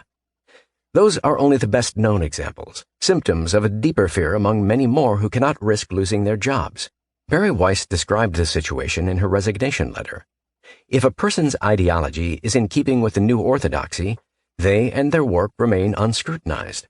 Everyone else lives in fear of the digital Thunderdome. The new Red Guards have been successful when it comes to racial issues because pushback from the victims has been so feeble. The pushback has been so feeble in part because no one has been willing to say, the systemically racist America you portray doesn't exist. Perhaps publicizing the two truths about race will make it easier for journalists accused of heresy to be able to say, it's more complicated than you acknowledge. Perhaps it will make editors a little more willing to publish heretical stories. My thought is that the new Red Guards are garden-variety bullies with the bully's underlying cowardice. They are happy when they are part of a mob, when they can threaten and harangue without fear of contradiction. But most of them have adopted their radicalism without much thought. They have strident passions but brittle convictions. They aren't really prepared to argue for their positions. Even a little contradiction bothers them and will cause many of them to choose easier targets. Such is my hope. My own overarching position is that racism persists in America, but it persists in spite of the American system and its institutions, not because of them. Many of the problems are systemic, but they will not be solved by going after racism. They will be solved or ameliorated by going after systemic educational problems, systemic law enforcement problems, systemic employment problems. Those problems are exacerbated by individual racism. The racism is not systemic. So much for the practical effects of facing reality that I like to think are within the realm of possibility. A much more important topic remains. I began this book by invoking a looming disaster if we don't face reality. It is time to explain the disaster I have in mind. It's pretty simple. Identity politics is an existential threat to the American experiment. If working-class and middle-class whites adopt identity politics, disaster follows. Why identity politics is an existential threat to the American experiment. The American experiment is fragile. It has always been fragile and always will be fragile because it is so extremely unnatural. Unnatural in this context means in conflict with human nature. The garden. Jonah Goldberg has described the fragility of the American system by comparing it to a garden hacked out of a tropical jungle. A garden surrounded by a jungle is unnatural. The gardeners must tend it with unremitting care lest the jungle return. Treating our fellow human beings as individuals instead of treating them as members of groups is unnatural. Our brains evolved to think of people as members of groups, to trust and care for people who are like us and to be suspicious of people who are unlike us. Those traits had great survival value for human beings throughout millions of years of evolution. People who were trusting of outsiders were less likely to pass on their genes than people who were suspicious of them. People who were loyal to their tribe were more likely to pass on their genes than people who stood apart. The invention of agriculture and the consequent rise of complex societies exposed another aspect of human nature that had enjoyed less scope for expression in hunter-gatherer bands: acquisitiveness, whether of money, status, or power. Whatever its evolutionary roots may be, the empirical consistency of human acquisitiveness over the eons is impressive. The open-ended desire for more money, status, or power has been natural. To voluntarily limit one's wealth, status, or power has been unnatural. The combination of acquisitiveness and loyalty to the interests of one's own group, be it defined by ethnicity or class, shaped human governments for the subsequent 10,000 years. The natural form of government was hierarchical, run by a dominant group that arranged affairs to its benefit and oppressed outsiders to a lesser or greater degree, usually greater. The rare attempts to try any other form of government were unstable and short-lived. The American founders' idealism lay in their belief that an alternative was possible. Their genius was to design a system with multiple safeguards against the forces that had made previous attempts self-destruct. America proved that a durable alternative to the natural form of government was possible, a constitutional republic combined with carefully circumscribed democracy. The idea behind that alternative eventually spread around the world, but neither the United States nor any other country that has made it work has ever been out of danger. If we decide that our system for tending the garden needs to be replaced, and if the replacement should prove to be even slightly less devoted to keeping nature at bay, the garden will be reclaimed by jungle within a few decades. The introduction of identity politics into that carefully crafted constitutional system does not simply distract us from warding off the jungle. It is the jungle, the primitive sense of us against them, pressing in upon the garden. It not only permits but insists that the power of the state be used to reward favored groups at the expense of everyone else. That view of power is the defining characteristic of the natural form of government that humankind endured until the miracle at Philadelphia in 1787. The peril of using outliers to dismiss differences in means. Many of you were taught about the fragility of democracy in your first high school civics course and don't have difficulty accepting the analogy of the garden. But I am sure that many of you have also come to this page unconvinced that the facts of group differences are as important as I have claimed. I suggest that a reason for such a reaction is grounded in another aspect of human nature, the impulse to generalize from our own experience, even when we know intellectually that our experience is not representative. I project that reaction onto you, which of course you may not have had, based on my experience in the quarter century since the bell curve appeared. Too many of the conversations I've had resemble one that I recently saw depicted on the internet, as shown in the PDF. The experience of most white readers of this book, disproportionately college-educated and upper-middle class, includes many black and Latino acquaintances who correspond to the dots on the right-hand tail of that graphic. For example, suppose that your personal experience has consisted of life as a white in an upper-middle-class American suburb. Your black, Latino, and Asian neighbors have been as smart, engaging, and helpful as your white neighbors. The bell curve of your personal experience does not involve mean differences in cognitive ability or crime rates. It is natural to think your experience invalidates the data about group differences in means. The mind insists on generalizing. But when mean differences between groups are real, it is absolutely essential to resist generalizing. It is essential to accept the reality of documented group differences, but to insist on thinking of and treating every person as an individual. Why resist generalizing? After all, even if you're technically making a mistake with your generalization, it's on the side of generosity and optimism. How could that be bad? The answer is that if it's okay for you to do it, it's okay for everyone else to do it. That way lies unrestrained racism. Suppose that instead of living in an upper-middle-class suburb, You are a white living in a multiracial working class or middle class neighborhood in a megalopolis. The great majority of crimes are committed by minorities. Most of the children in the bottom of the class in your child's school are minorities. These observations are not the products of a racist imagination. They are the facts of your lived experience. There are exceptions, to be sure, your daughter's super smart minority classmate, the minority couple down the street who provide loving care for foster children, the minority cop you watched deftly diffuse an escalating confrontation. But your lived experience tells you that these are not typical. Is it okay for you to generalize that minorities are criminal and dumb? Obviously not. The obviously correct answer is that a difference in means exists, but that we must insist on treating people as individuals.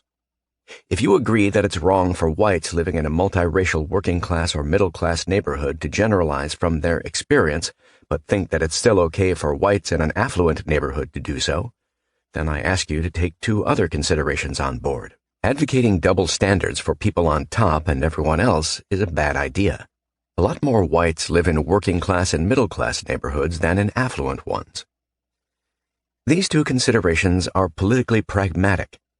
The elites who run the country would arouse much less hostility if they kept both of them at the front of their minds.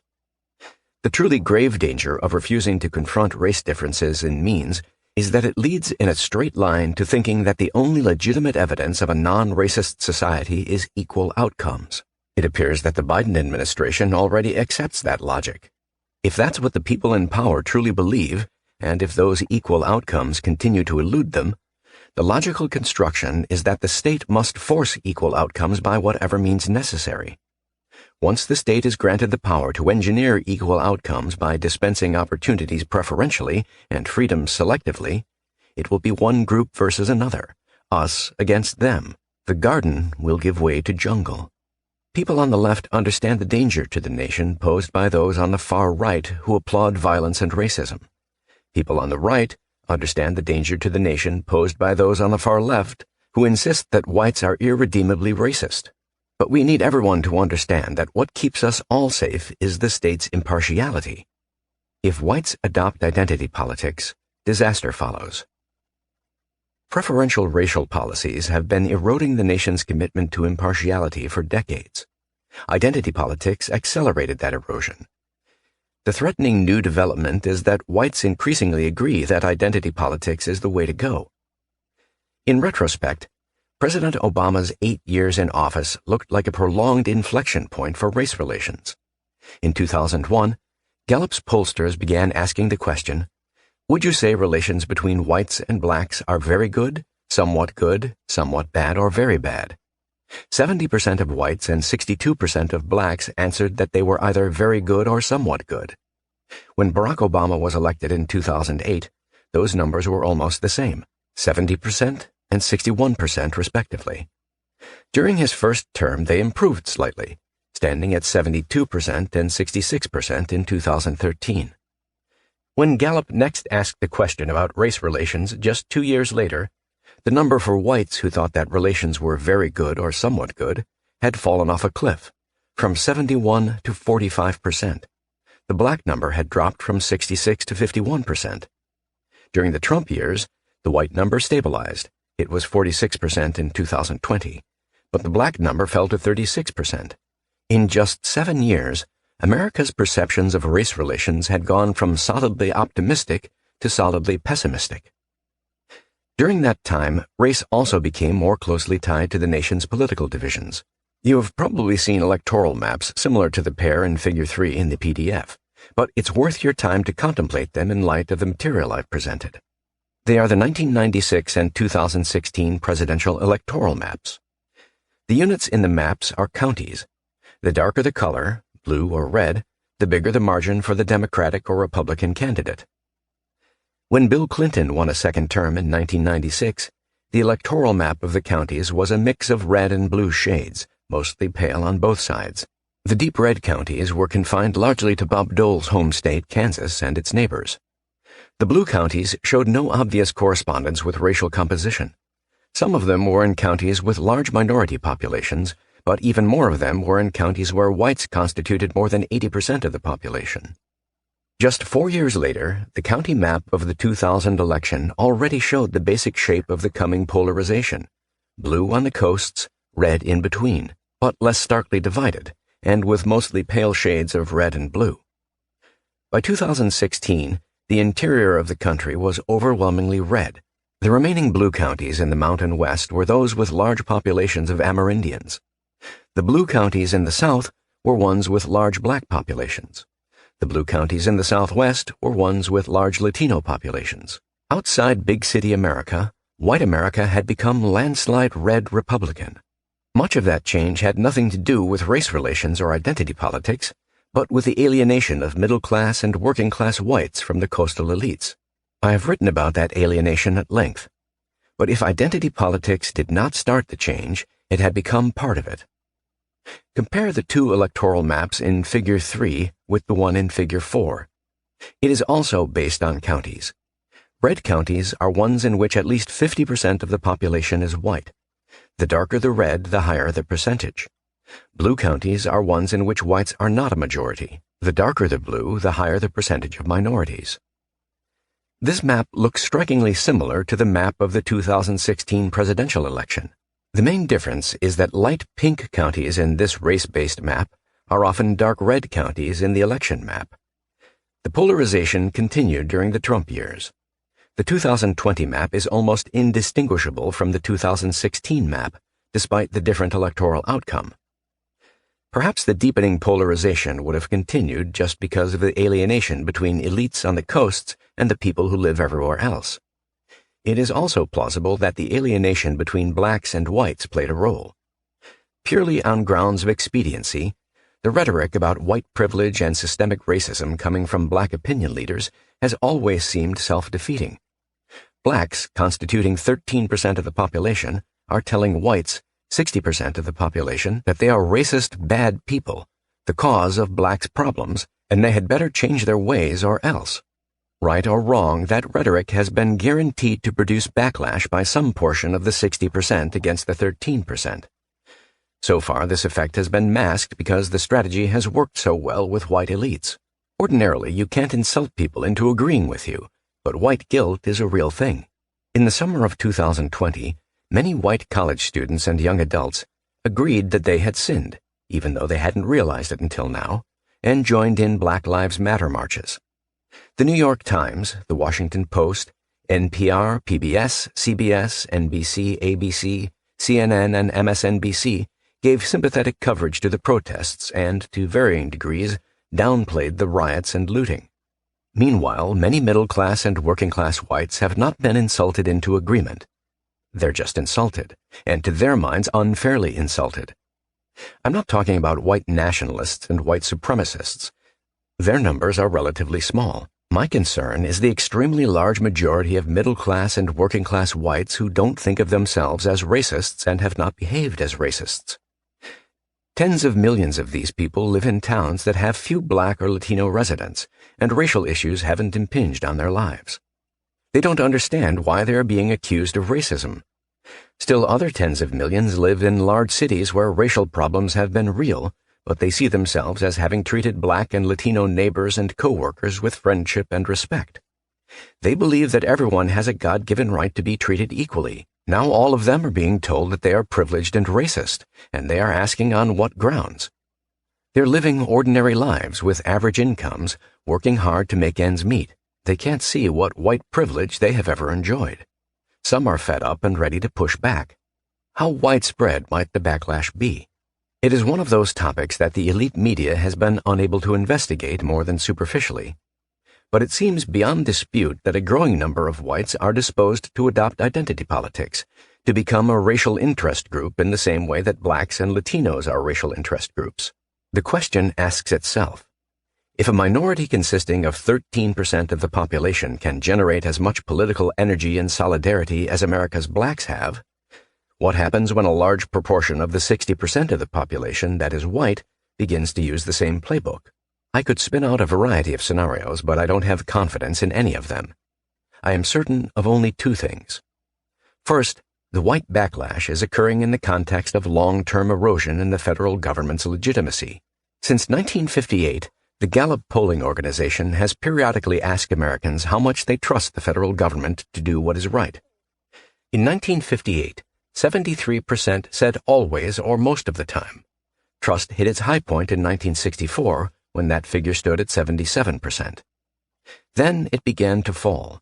By 1980, only 27% trusted the government to do what is right. That percentage rebounded to the low 40s during the Reagan years, then fell to a new low, 19% in 1994. It rebounded again, hitting a short-lived high of 54% just after 9/11. Then it plunged again, hitting another new low, 15% in 2011. It has been in the 15 to 20% range ever since. A government that is distrusted by more than 80% of the citizens has a bipartisan legitimacy problem. When a government loses legitimacy, it loses some of the allegiance of its citizens. That weakened allegiance means, among other things, a greater willingness to ignore the law. The federal government has enacted thousands of laws and regulations. Many of them apply to every family and every business in the nation. They cannot possibly be enforced by the police or courts without almost universal voluntary compliance. When a government is seen as legitimate, most citizens voluntarily comply because it is part of being a citizen. They don't agree with every law and regulation, but they believe it is their duty as citizens to respect them. When instead people see laws and regulations as products of the illegitimate use of power, the sense of obligation fades. Events since the summer of 2020 make me think it is too late to talk about if whites adopt identity politics. Many already have. That's the parsimonious way to interpret the red-blue divisions over wearing masks, the widespread belief in red states that the 2020 election was stolen, and the rage that resulted in the invasion of the U.S. Capitol on January 6, 2021. This is all evidence that the federal government has lost its legitimacy in the eyes of many whites.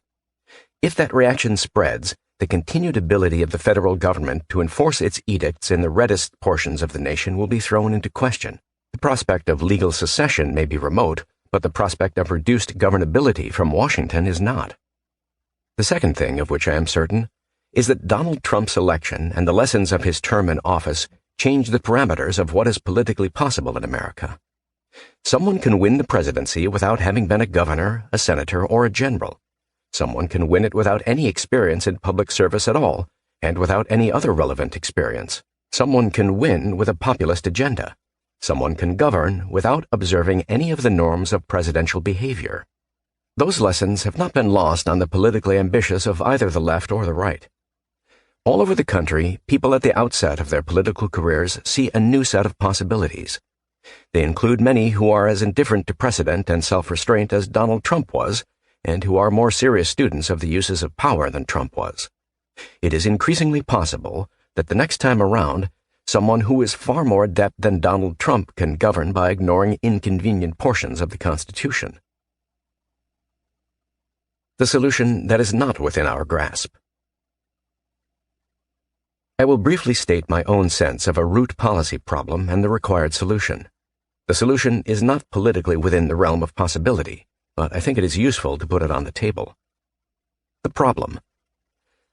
The phrase affirmative action originally referred to initiatives by colleges and corporations to seek out qualified blacks who were being overlooked for educational and job opportunities. It was a needed policy in the mid-1960s and legally innocuous. But it soon morphed into aggressive affirmative action, meaning government-sponsored preferential treatment in determining who gets the educations and the jobs. Working-class and middle-class whites, who now see themselves as second-class citizens in the eyes of the government, aren't making it up. Of course they are not enduring anything remotely comparable to the legally sanctioned inequalities that blacks faced until 1964, but they are now told by government officials, college administrators, and corporate human resources managers to get in line behind minority applicants for admission to elite colleges and for employment and promotion in attractive white-collar jobs. Well-to-do whites can find ways to circumvent this problem, but working-class and middle-class whites cannot. It has long been my view, first expressed in these words long ago, that aggressive affirmative action is a poison leaking into the American experiment. We are now dealing with nearly 60 years of accumulated toxin. It is not only the cause of the present crisis, but it is a central one. It also has a side effect that I have never seen or heard discussed in public. Aggressive affirmative action is practiced most sweepingly for government jobs at all levels. At the city level, it affects the selection and promotion of police, prosecutors, public defenders, correctional officers, personnel in the social welfare bureaucracies, healthcare workers on the public payroll, and K-12 teachers in the public schools. The presence of incompetent or marginally competent people in those jobs is only occasionally important to members of America's upper middle class. Many of them live in places where affirmative action is not an issue because so few minorities live in their communities. For those who live in multiracial cities, incompetent police and prosecutors can be a problem. Incompetent teachers have driven many of them from the public schools. But upper-middle-class families in urban areas don't have much to do with public defenders, correctional officers, or personnel in the social welfare bureaucracies. The burden of the substandard government services provided by aggressive affirmative action is borne overwhelmingly by America's poorest and most vulnerable populations. It's a side effect, not the central reason that aggressive affirmative action is destructive, but it should be more widely recognized. The solution: eliminate all forms of government-sponsored preferential treatment by race. It is not within any government's power to force racial harmony on its citizens, but it is within the government's power to strip away the legal and administrative incentives and requirements for preferential treatment according to race. Limit anti-discrimination law and its enforcement to behaviors that would be unacceptable regardless of race. Behaviors, not statistical evidence of disparate impact. Left and right will still be free to argue about the size and benefits of the welfare state. They will be free to argue about how much the government should limit the rights of employers in hiring, firing, and promotions. Some laws and regulations will still need to be expressed differentially because of sex or physical disabilities. But when it comes to race, all Americans are to be treated impartially under the government's administrative rules and to have equal standing before the law. The partial solution that is within our grasp. Bernard Bailyn, the great historian of America's Revolutionary era, liked to remind his fellow historians that they know how things turned out. The people who made the history didn't know how things would turn out, and you can't understand their thinking or actions without keeping that in mind. I never felt the force of Bailyn's point until recently. When I first encountered arguments that we might be living through the last half of the 1850s all over again, I dismissed them as far-fetched. But if I were to look back at the 1850s without Bailyn's caution in mind, I would probably think that the people running the country then were inexplicably myopic. So few who were living through those years realized the enormity of what was happening. They knew that North and South were badly divided. Some of them saw that secession was a possibility, but if it came, surely it wouldn't mean a war. Or if it came to war, surely it would be a perfunctory war and soon settled. Only a handful foresaw catastrophe. It's easy to think that the American elites of the 1850s should have seen it coming, but that's because we know how it turned out. We don't know how the present crisis is going to turn out. I am now slower to assume that we will avoid catastrophe. I'm gloomier about just how awful things might get very quickly. I can think of only one measure that is practicable and might make a significant difference: to restore the American creed as the ideal shared by a consensus of the electorate. I think it could happen because I'm confident that the principles of the creed are still attractive to a large majority of Americans of both parties, however much we may disagree about the rightness of specific policies. If this is true, then why are we allowing the voices that say we should treat people as groups to drown out everyone else? Why are we allowing the few who sneer at the melting pot and the goal of colorblindness to shout down the many who still believe in these ideals?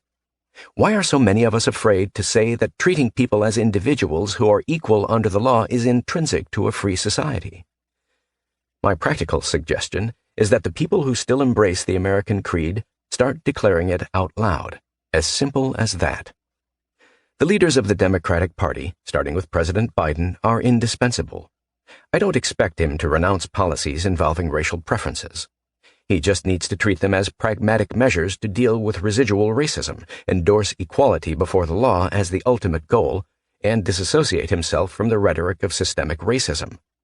It would represent a big improvement. So would such statements coming from Democratic leaders in the House and Senate, and from liberal opinion leaders in the media and academia. For their part, leaders of the Republican Party must stop posturing as the guardians of true Americanism and instead say out loud in front of cameras and microphones that the people who love this country have always been on both sides of the political spectrum and still are today. As simple as that. If both of those things were to happen, it would be much easier for people on the center-left and the center-right to say out loud to friends and relatives that they repudiate the extremists on their own side. It would be much easier for blacks and Latinos to say out loud to friends and relatives that they love America. The return to an embrace of the American creed must be a celebration of America's original ideal of equality under the law. The good news is that there is indeed much for us to celebrate in common. When we turn away from the television news and social media feeds on our glowing digital rectangles and focus instead on our actual day-to-day interactions with Americans who don't look like us, we see abundant evidence that the optimism and goodwill that have been hallmarks of Americanism remain essentially intact at the micro level, though perhaps a little frazzled. I am not hoping for full-fledged national reconciliation. Partisan disagreements, including bitter ones, are as American as apple pie, and they will continue. But pride in being an American is also as American as apple pie. Not pride in America's perfection, but pride in an ideal that we originated, that no other nation has improved upon, and that we as a nation have done so much to realize. Bearing witness to our true faith and allegiance in the American creed is something within our power to do. It is not enough to bring us all the way back. It would be a good start. In 1782, the founders of the newly independent United States chose the motto Novus Ordo Seclorum, a new order of the ages, to inscribe on the Great Seal. They were right to do so. The creation of a nation dedicated to the proposition that every individual has the same rights to liberty and the same innate human dignity as everyone else was an unprecedented world historical event. But I fear that we are nearing a point of no return. We must reaffirm the American creed explicitly and quickly, or this country will become just another big power like other big powers, governed with all the historic oppressions that America tried to cast off. In that event, we will not only have sacrificed our heritage, we will lose foundational freedoms and jeopardize even the rule of law. All of us who think that this catastrophe has become a real possibility are obligated to do whatever we can to turn the nation around. For me, whatever we can do has been to write this book. This is